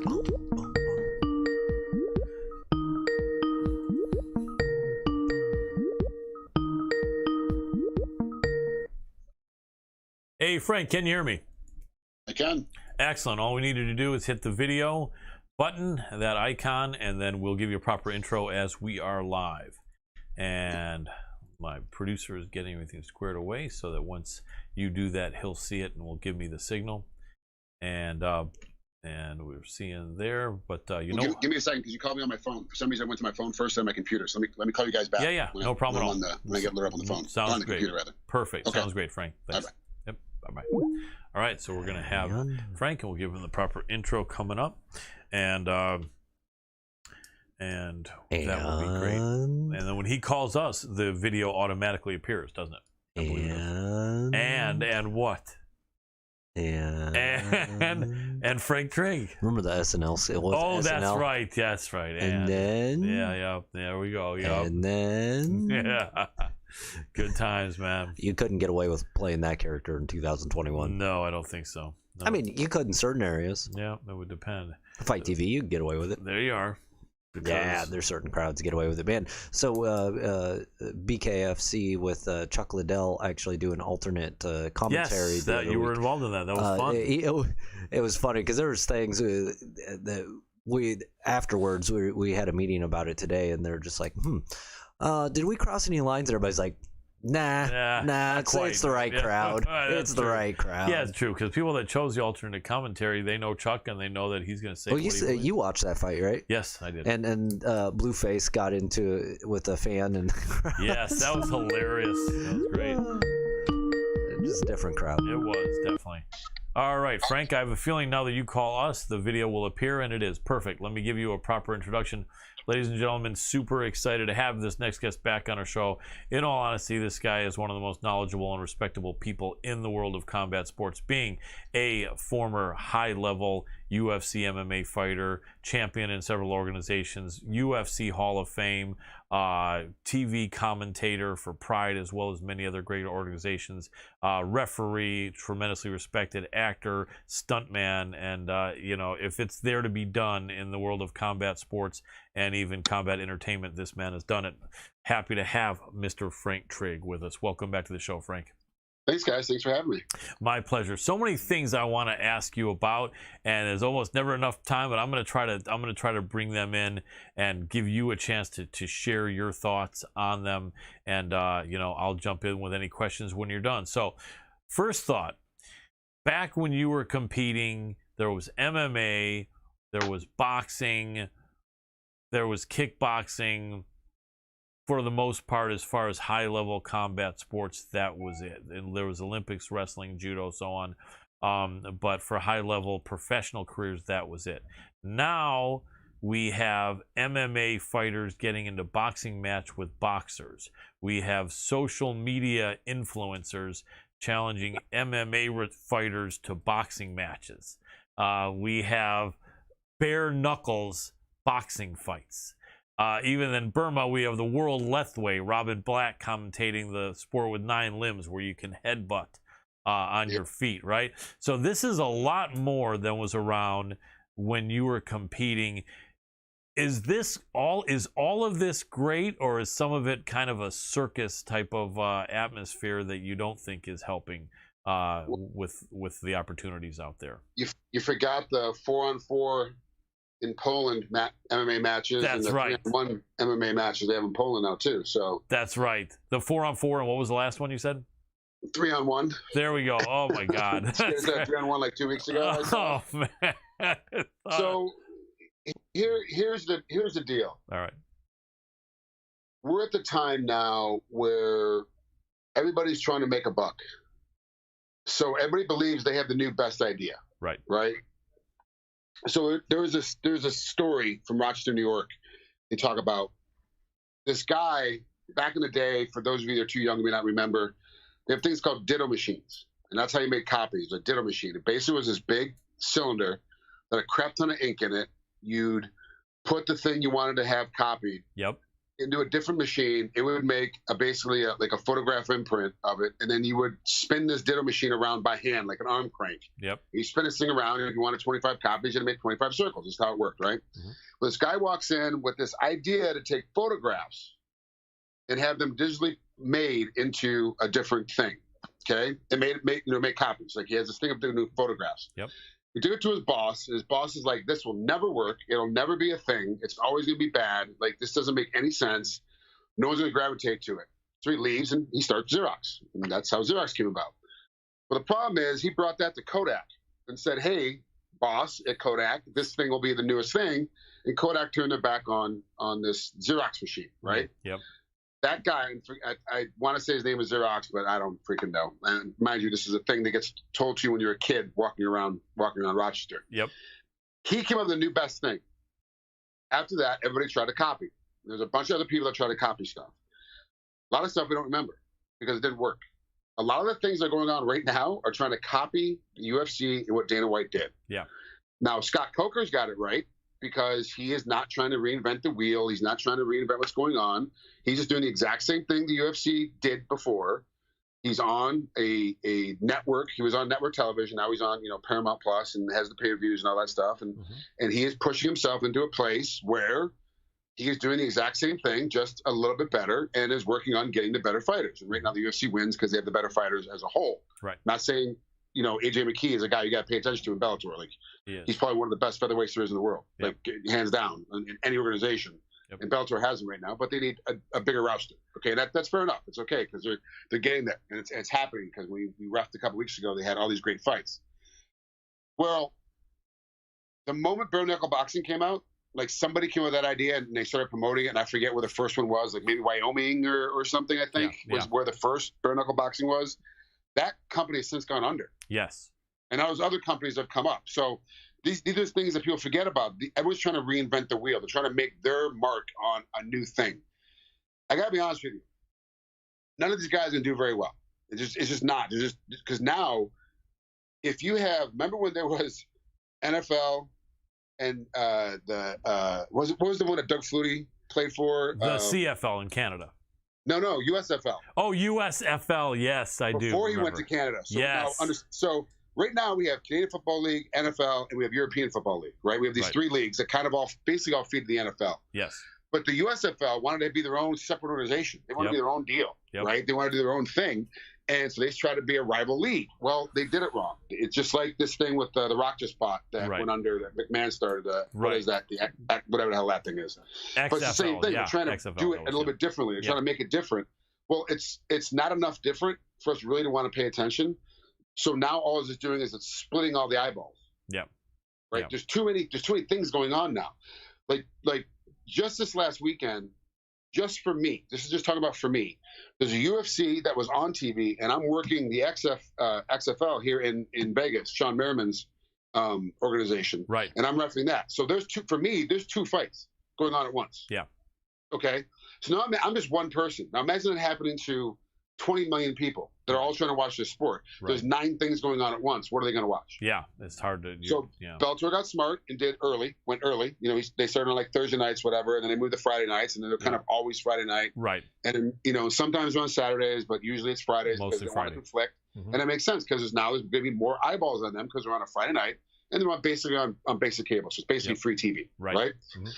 All these other things, and PFL is doing great too. I don't want to forget about them because my buddy Ray Cooper is getting ready to fight again for the title. Absolutely, Hawaii.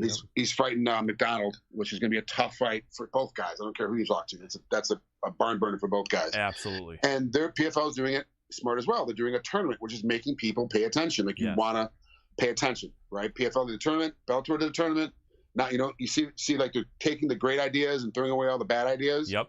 So we're getting to a point now where we talked about the UFC. We talk about UFC being saturating the market.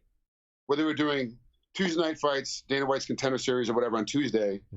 Then they had the Ultimate Fighter or whatever on Wednesday. Then you had weigh-ins on Friday. Then you had a fight on Saturday. Where there's a fight at a pay-per-view. We're talking about just the UFC was saturating the market. There's too many things going on in the market right now, just with one organization. Yeah. Now all these other things are going on. The market's saturated. It's getting wrung dry. Is what's happening, right? Like there's so much now in the market. Yeah, where ton of content. And people ask me all the time, "Did you see this? Did you see this?" No, I didn't see it. Did you watch the bare knuckle fight? No, I didn't see it. Why not? There's 5 other fights I got to watch. Right. That's right. You know, I don't have time for bare knuckle boxing. I'm sorry. I want to see Paige Van Zandt and Rachel Ostrovich fight it out. I wanted to see that fight. I just couldn't do it. I had too many things going on. Right. There's so much. You know, I'm not going to pay whatever it was. I don't know what the pay-per-view was. But I'm not going to pay call it $50. I'm not going to pay the $50 for the 1 or 2 fights I want to see on the card. Right. When I have a whole other card I have to watch, whether it's for free or not, doesn't matter. Like it's just like it's so hard to do that. Yeah. You know? It's like so much content out there that it is kind of like fragmenting the audience. So like there's not enough, you know, and it seems like the organizations kind of were trying to have everything on a separate day, but so many people end up wanting to have their stuff Friday and Saturday that you do end up getting a glut of stuff on those days. So it's a bad thing because of the fact that there's so much content now that the fan can't really keep up unless he or she wants to break their bank by shelling out $500 a month in pay-per-view combat sports events.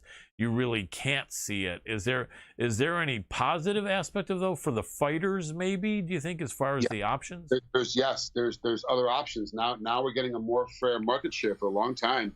And this is the reason for one of the lawsuits that the fighters or the other fighters were putting against the UFC is that they had marketed and monopolized the entire market, so they couldn't go anywhere else. You couldn't renegotiate a contract because who's going to pick you up? You know what I'm saying? Like if the UFC wanted to get rid of John Jones, I'm just using him because I just read something about John. Something out there about John doesn't want to fight Stipe. Adam Hedden, the comedian, he put out, "I don't want to fight Stipe. I want the toughest match in the world." Excuse me. John Winklejohn said John Jones does not want to fight Stipe because he wants to have the toughest fight of his career ever. Fight a clean drug test. And so that was the joke. Yeah. And that's what I read just before I came on with you. That's funny. I love that. Nice. Well, it's funny, right? Yep. But if the UFC want to get rid of John Jones right now, Bellator obviously is right on top. They're gonna call right away. As soon as they hear it, they got 15 people in the office that all know John, that all know one of the brothers that play. You know, they're gonna jump on board because Bellator is Viacom. It's a big company. There's a lot of people involved in there, and they know exactly how to get a hold of John. He gets released by the UFC. If this happened, Bellator's gonna pick him up right away. Boom, they're gonna call him. One out of Singapore is gonna call. 2, they're gonna call right away. Bang. These are just 2 MMA groups gonna call right away trying to get a hold of John. They want to sign him, and they're gonna be a bidding war. It's gonna be a bunch of money. And everyone's going to figure it out, but now John's got a place to go. He's not out of the UFC. He doesn't mean he's out of fighting. He's just out of the UFC. Right. What used to be, when you're out of the UFC, you basically were down to the B level, C level, D level fights. You were out of luck. And you went from making like $35,000 a fight to making $3,500 a fight. Right. Exactly. You know, you're like, dude, this is like, it sucks. Like, there's no competitive process. Right. Now we're getting competition. Add in bare knuckle boxing. Add in, look at Tyron. He's getting ready to fight Jake Paul or Logan Paul or one of those idiots. Yeah. He's getting ready to fight one of them. And to be honest with you, the Paul brother, from what I've seen, I can only go off of what I've seen. I cannot go off of who he is as a person. I don't hang out with him. I'm not at his house. I'm at his training camps. I can only go off the fights I've seen. He's got a pretty good shot against Tyron. Yes. So now we're looking at this. Yes, Tyron's going to make the most amount of money he's ever made, but now he's in a fight that it may not be winnable, or maybe easily winnable. We don't know. Like we thought that Asko was going to beat him up, and he got starched in 15 seconds or whatever it was. So it's like, yeah, man, like this is now it's interesting because now Tyron can make a lot of money. He's got a Haral that can, whatever it is, pay down some debt, pay off a car, pay off a house, whatever it is. But he's gonna have a lot of money at the end of this fight, and pays for his kids' tuition, put it away. I mean, whatever he's gonna do, he's gonna do with it. But he's got a spot now to make the most amount of money he's ever made in one fight. And then you get, I think it's Logan. I can't tell the difference between the 2 of them. I don't know. But the whatever one's fighting Tyron, he's talking about, fighter pay, and he keeps going after Dana and all this. He's kind of got a point when he's getting guys that are named that he's selling out arenas. They're selling, top numbers on pay-per-views. Maybe not $1 million, $1 million, $1 million, $2 million like McGregor does, right. but they're getting pretty close. With a guy, and they're paying him the most amount of money he's ever made. He's kind of got a point. It's like these guys are coming to me, but also Dana's got a point. Like I would have paid that guy more if he was better. That's why he's not with me anymore. So it's like it's a very slippery slope because like you kind of got a point, but he's also got a point. Without a doubt. Speaking of that fight, I think there is definitely a competitive aspect to the matchup of Jake Paul against Tyron Woodley. Obviously, people thought that Ben Askren had a chance just because of what a rugged guy he was, the fact that he had taken shots from some pretty good MMA strikers when he was in Bellator and won championship and in the UFC, and him just being a generally more rugged guy than Jake Paul was going to be enough. It turned out it wasn't, but he also didn't have any sort of skill with striking. Now, Tyron is older, and a lot of the younger millennials, I think, look at Tyron's record and is like, oh, all these guys are beating him. Jake Paul makes light work out of Tyron. But I don't really think that can be assumed, because I think that the big question is what kind of punishment can Jake Paul take before he buckles, right? Yeah. The thing we haven't seen yet, he hasn't been touched. So that, he's fought some, broke down rapper or broke down basketball player. Right. Like I get those two guys confused. I forget who fights who. Right. But these guys have really been fighting bums, and they're picking their fights, which, by the way, is what they do in boxing. Right. You pick your fights. So this is the reason why a lot of these guys are really good at what they do, or really fast, or have these like 10-0 records. In Golden Boy, like I'm signed with Golden Boy Boxing with De La Hoya, and I'm 10-0. And I've had, but you look at the guy's record of who they fought, like you add that in there, all of a sudden you're like, well, these guys you're fighting are very good.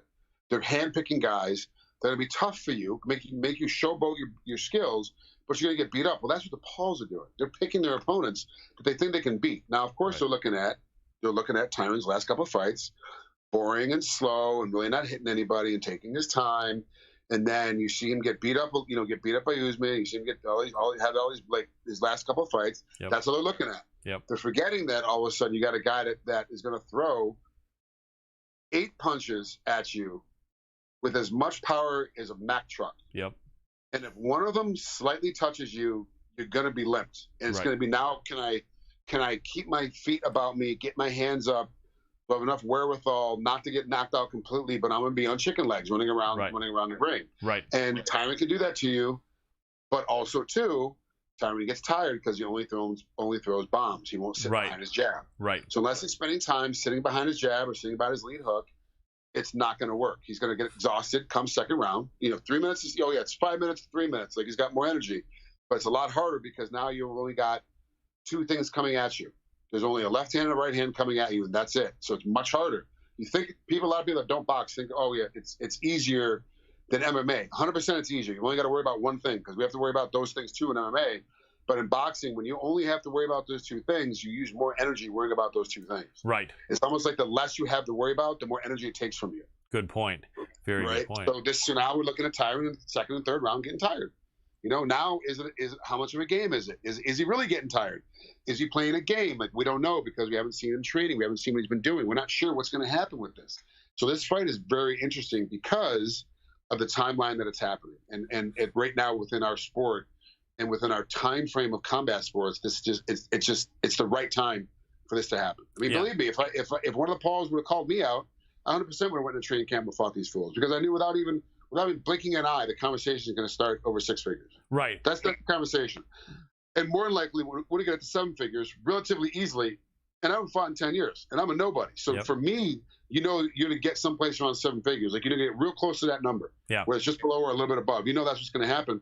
What are these other guys going to get? Like a Leo Machida or Anderson Silva, or all these other guys making the jump. They're making more money doing this in their twilight years, in their retirement. Right. It's like a retirement song. Right. And that's, are you old enough to remember when everyone would go to Vegas and like, oh, I'm gonna go see this guy in Vegas. I'm gonna go see Cher in Vegas. I'm gonna go see Celine Dion in Vegas. Yep. And it was supposed to be like you had to hurry up and go because they were retiring. Yep. That's how you knew they're kind of going away because they went to Vegas. Mm-hmm. Now they got these stinking long-term like these long-term residencies there now, and they're playing there for like 5 or 10 years. Like no one goes to die to Vegas anymore. Right. It's almost like this is what this boxing's becoming for MMA guy. Yeah. This is my retirement. This is my retirement tour. Like I'm getting out of combat sports. This is what I'm gonna do next. Yeah. You know? And then they're gonna fade away with their money. I mean, look at Paige Van Zandt. She made $1 million. Yep. For 4 fights, right? 2 fights? Right, I think, and she's got 2. I don't know what her contract was exactly, but yeah, she's 0-2 so far. Yeah, and she made $1 million guaranteed. Yeah. It's amazing. The money is there, and that leads into, like we just said, the bare knuckles boxing. It's like 2 different options for fighters.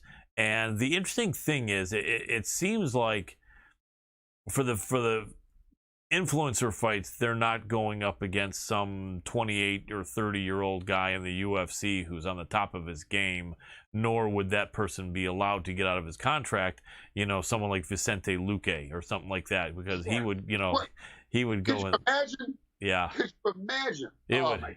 It would be he would beat both Paul brothers in the same night. Both of them in less than 2 minutes, I would think. And he's an MMA fighter, but he's in his prime, And so these guys aren't being invited against the Pauls. And not only that, but a lot of these guys aren't going to bare knuckles. But the guys who are having the opportunities are guys that are 35, 38, 40, who are no longer on top. And it's great to see them get these opportunities. Bare knuckle boxing. What do you think about that? I mean, in reality, I think that BKFC, which is the one organization here, and I know in England, I think they have BKB, but my friend, who I'm sure you know, Chris Lights Out Lytle, is doing an amazing job with commentary over there. And what do you think about that? The fact that there's actually, I think, some MMA fighters that are going back and forth. But they're doing pretty good. What do you think about that? But they're also, low level fighters. They're not high level fighters or guys in their primes. They're not top 10 in their weight class in the world. Right. In their primes, still trying to do this fight game. Like they're not doing that. But these are guys that are.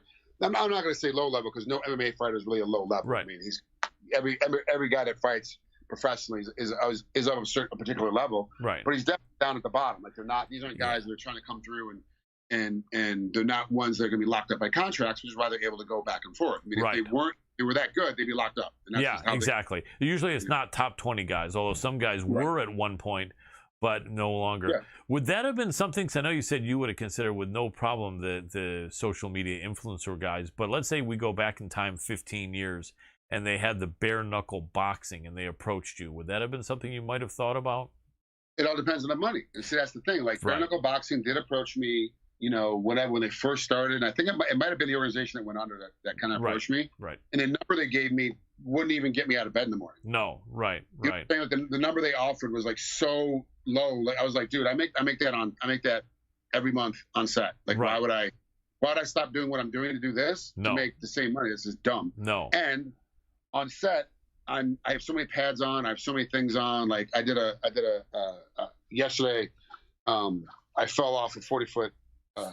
A 40-foot bridge, like a gangway onto the ground. I did it 3 times. It was fine. Right. Like nice. It's landing in the pads. Like it doesn't matter, right? Beautiful. So why would I take the same money to walk in and go get punched in the face for real and get my eyes swollen, my nose put on the side of my head, and even if I win, it's still like it doesn't matter, man. You saw Paige Van Zandt's photos of her hands. Yeah. After that fight, like they were all jacked up. When her hands are back, they're fine now, but. It doesn't make sense about making money. You pay me $1 million, yeah, my hands are jacked up, it's fine. I can ride that out. Right, exactly. And, I'm glad that you do have films and all the other stuff that you've worked hard to get a part of. I think a lot of these fighters that jump in that don't really have any other option, or at least they don't want to do a 9-to-5 job. But it's interesting, MMA fighters have been really impressing in bare knuckles. And even though these aren't top 20 ranked guys, is that just because of the rugged nature of training for MMA? How strong you got to be. And I feel bad saying this, but the reality of it is that boxing is easier than MMA. Yeah. That's the reality. Because MMA, one part of MMA is boxing. That's just one part of MMA is boxing. In boxing, there's only one thing that they do is box. Right. Okay. Now you can be a brawler and you can be sweet science. There's guys that are great, and I sparred with some college kids when I was a pro in the UFC in my prime, and they're beating the crap out of me. Just boxing, just doing body boxing. I was getting the living crap kicked out of me. There's nothing I can do about it. They're just better than I am. Right. So yes, is boxing easier than MMA? Absolutely. But when you spend the time from 6 until you're 18 training MMA, you spend the time from 6 to 18 doing just boxing, and you put 2 18-year-olds together and have them fight, the boxing 18-year-old is going to be better because he's done the one thing the entire time. Right. That's all he's done. Right. Now you will have the anomaly. You'll have that one anomaly that'll show up that actually they can outbox him, and that's how it always works. Majority of the time, the guy that does one thing very well. Bruce Lee talks about it. I don't fear the guy that owns that works 1,000 kicks. I fear the guy that practiced one kick 1,000 times. Right. That's the guy that scares you. It's like, so this, in boxing, if I'm gonna, when you talk about like Randy Couture fighting James Toney, you don't, right? It was James Toney. Yeah, it was. Yep, it was. He didn't stand in a box with him. He took him down. He's like, he spent 50 years learning how to box. I'm gonna stand on a box with him? No, that's dumb. Take it down. So he shot a low single, which Randy never shoots. Yeah. Shot a low single, put him on his ass, submitted him. That was it. Fight's over. Everyone's like, oh my God, you're so amazing, but you're incredible. It's like, no, like boxers can't stop takedowns. Right. But if you make a boxer box another boxer, now we got a real fight. Yeah. Okay, and that's the rules of the engagement. So yeah, it's like, you go back to the Pauls real quick. They're not fighting boxers. No. You see what's happening? They're not calling out boxers. They now have a record well enough. They have a record that's good enough. Right. That they can start fighting professionals here in California. Right. Like Andy Foster's told them, if you want to fight a professional fighter with 3 fights as well, you can fight a professional boxer. Like, why keep fighting? But it doesn't make any sense because a guy that's 3-0 in boxing is not going to bring in enough money. No, exactly, and they don't want, and it's all about the money. And Frank, we got about 5 minutes left. I got a bunch more questions. Let me throw them at. Let me get some quick answers. I'm going to show them rapid fire. So Anderson Silva, a man that I would bet you probably fought on the same card as, or did you miss? I fought in the same tournament. He got knocked out. Yep, nice. That's right. That was that one where Yeah, was that a Pride? In Hawaii. Yeah. I know it was in Hawaii for Super Bowl. The Super Bowl? Yeah, Super Bowl. I think so. I think you're right. So Anderson came in, looked really good against Julio Cesar Chavez Jr. In fact, it was, I think, embraced as a victory by MMA because you got a 44-year-old or 45-year-old Anderson Silva, and he really looked good. He is scheduled, Adam, for something else now or not yet? Who's he got? Okay, so we can't. It's under wraps what Anderson's going to do next. But question for you, quick answer: what do you think of Anderson's prospects in some of these boxing matchups? Could he beat the Paul brothers? And then second, okay, and he can beat the Paul brothers because he's a real boxer. Like Anderson's a real boxer. He's not a brawler. Nice. Like, he's not a bad guy. He's a real boxer. He's a guy that's going to loop, and even at 44, it's still going to be hard to hit him. Like when him and Forrest Griffin fought. Forrest was great. He was a great stand-up guy. Couldn't touch him. Yep. Like, Arjun got knocked out. That's the same thing with Anderson right now. Yes, he's slower. Yes, he's weaker. Yes, absolutely, he is 44. Father Time is catching him. But he'd be great against these guys. And he'd bring a lot of money in, but also, too, if I'm one of the Paul brothers, I'm not taking that fight. No, exactly. Now, on the flip side of it, really quick, a lot of people are so impressed with Anderson, they say maybe he beats someone in the 175-pound division or a little bit heavier cruiserweight in boxing who's in the top 30. I think that may be a little bit of a stretch. That's a stretch because at 40 years old, you have 7 other exams you have to take to pass to be able to fight on the commission. Oh, okay. So because now it's age related. So the older you get, the more stuff you have to do to prove that you can fight. It'd be hard for him to get cleared. So now you're talking to dealing with all that stuff. Yeah, dude, it gets a lot harder. Top 30 is a stretch. I mean, he might be able to pull off. It's Anderson Silva too. Let's not forget. So we can sit here and say top 30 is a stretch, and all of a sudden he's 19th or 18th. And it wouldn't surprise me at all because he's kind of got that skill. Yeah, but he's also 44 years old, and all those guys he's fighting are half his age. Yeah, that's true. There's a difference. Like half your age is hard. Trust me. When I go and roll, I just try to grab somebody, and it's like, and the kid's half my age. He's got 1/3 the amount of skill that I have and no knowledge at all about what I'm about to do to him. Yep. And I'm like, at the end of the session, I'm like, yeah, good job, kid. I go to the locker room and I lay down for an hour and a half. Yeah. I can't move. Yeah. Yeah. I can relate to that, and I was never an elite athlete like you were, had the skills, but as a purple belt in jiu-jitsu, and I'll go in there half the age. Yeah, it sucks because they're doing stuff that we know to do, and that you could have done way better than me. But as the years go by, the body doesn't want to do it. And that's an arm bar coming. That's an arm bar. That's an arm bar. Yep. Get out of the way. That's an arm bar. Right. That's an arm bar. Get out of the way. Yep. Tap. Yep. Doesn't want to do it. Yep. I'm with you. Last quick question. Oscar De La Hoya, Vitor Belfort. Give me maybe like 1 minute on how you think that fight unfolds and what we should look for. So the difference is that De La Hoya is a real boxer. Yeah. where Silva, he kind of knows. Silva. Belfort. Yeah. Belfort kind of knows how to fight boxing, but not really. Like, he doesn't really understand how to be in there. And De La Hoya is going to make it so that he's going to miss a lot, hit his arms a lot, get tired, and then come back. And De La Hoya has been in long, drawn-out boxing fights, so he's not scared to go deep. Right. Where Vitor gets scared to go deep, and Vitor gets touched a couple times, he might feel that little mental, oh crap, now what? I really got hit hard. Yeah. Now what am I going to do? And it's going to be tough to see. But also, too, it's a question if De La Hoya shows up. Right, at 49 years old. He's 185 pounds. Yeah. So what De La Hoya is going to show up at that weight? Yeah. Speaking about that, I read somewhere that said something like Oscar's going to be 175 and Vitor has to be more than 190. Now, I looked at that at first and I said, they can't be saying Oscar has to be no more than 175 and Vitor no. Okay, so whatever the weight they're saying because of training camp he's going to drop down to 175, but he weighed 186 a couple days ago. Okay, so then so that's all. They're fighting at 185. Okay. So Vitor is going to probably weigh 195 or 200, whatever. And, right. And it's in California, so they're getting drug tested. So that's the other thing too. Right. I talked to, as a matter of fact, I might be reffing on that card. That would be great. Sure. Because they're talking about trying to add MMA. If they do add MMA to that card, then I think I get the call up to go ref it. But because it's right here, it's up the street for me, so it's easy. Where a lot of the other guys are a little further away. What is the venue? What is the venue there? Can you tell us? Couldn't tell you. But is it Forum? Maybe Forum. It's something like that, but it will be here in Southern Cal because Oscar's a Southern Cal, Golden Boy. Yeah, he won't go anywhere else. Like that's because makes sense. His Golden Boys, yeah. So Oscar wins easy, or maybe some scary moments. No, man, you got to remember these are still fights. There's still banana peels out there. People still slipping on grapes. Like you never understand what's going on, and you can be a great boxer in the past, but not have the power or the wherewithal or the want to train hard for this. And it's like, oh, it's just Vitor Belfort. Who cares? I'll just kind of do whatever. And if Vitor is like, I am going to win this, I'm going to prove to the world I'm still here, and he's dedicated himself to doing this thing, so we have an interesting fight. You have a guy that really, really knows how to box against a guy that's not going to go away.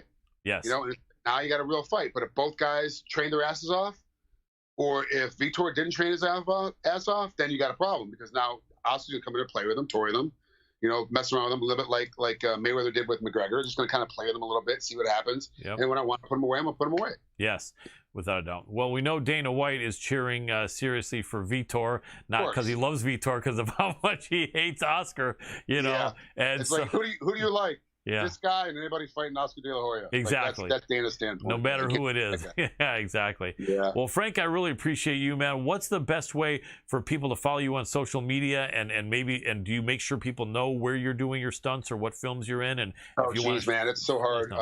Book of Boba Fett doesn't come out till December, so I'm in that one, all 7 episodes. But you won't even recognize me because I'm a fully covered creature. Right. The best thing to do is go to IMDb, International Movie Database, imdb.com.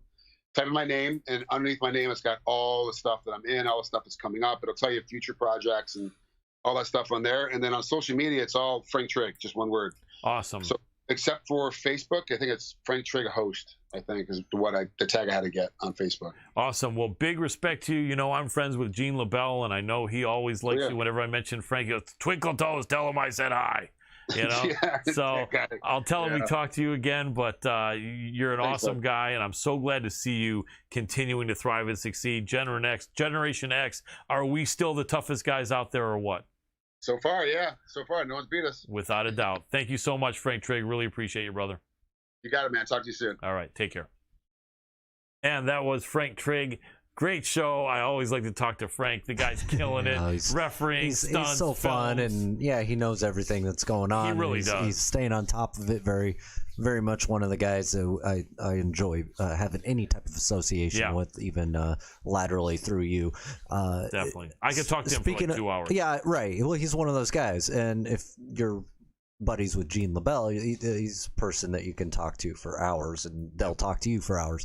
But Colin, it's been another amazing episode. Everybody that's tuning in on Fight TV, make sure to go on over to the Hannibal TV. Everybody on the Hannibal TV, make sure to go on over to Fight TV. It's FITE.tv. Make sure to search us, subscribe to our channel, or follow us. I'm not 100% sure exactly how that works, but just make sure to put our name in the you can follow us and keep up with the updates. It's just MMA Power Hour. And then also hit up our social media. It's at MMA Power Hour, and also hit up our website and sign up for our mail list. We really have not utilized that much yet, but we will at some point. In other words, you don't have to worry about getting spammed. That's not the point. When we're ready to get the right stuff set up, we'll let you know about new promotions and stuff going on, specifically with MMA Power Hour. Without a doubt, we really appreciate you. I know fighters don't always like each other talking about them, and they say, get my name out of your mouth. Well, we want you to put our name in your mouth. Tell a friend, let us know, if you want us to have certain guests, we'll try to get them, or any questions or anything, and we'll always do our best. Thanks so much. Have you tapped out already, can I assume? I'm just going to tap on out. Fantastic. Dr. Adam Roorda, thank you so much for everything you do. It's awesome. Our MMA Power Hour team. Be that guy, be that girl, spread the love in a positive way during these hard times. Make sure people know you got their back, even with a phone call if you're thousands of miles away. Take good care of your pets. They really need you. It's really hot. Make sure your pet has cold water and food and a cool place to sleep. And take good care of yourself. You deserve it. For the entire team at the MMA Power Hour, big love to you. I'm Colin Crandall, and for tonight, I'm tapping out.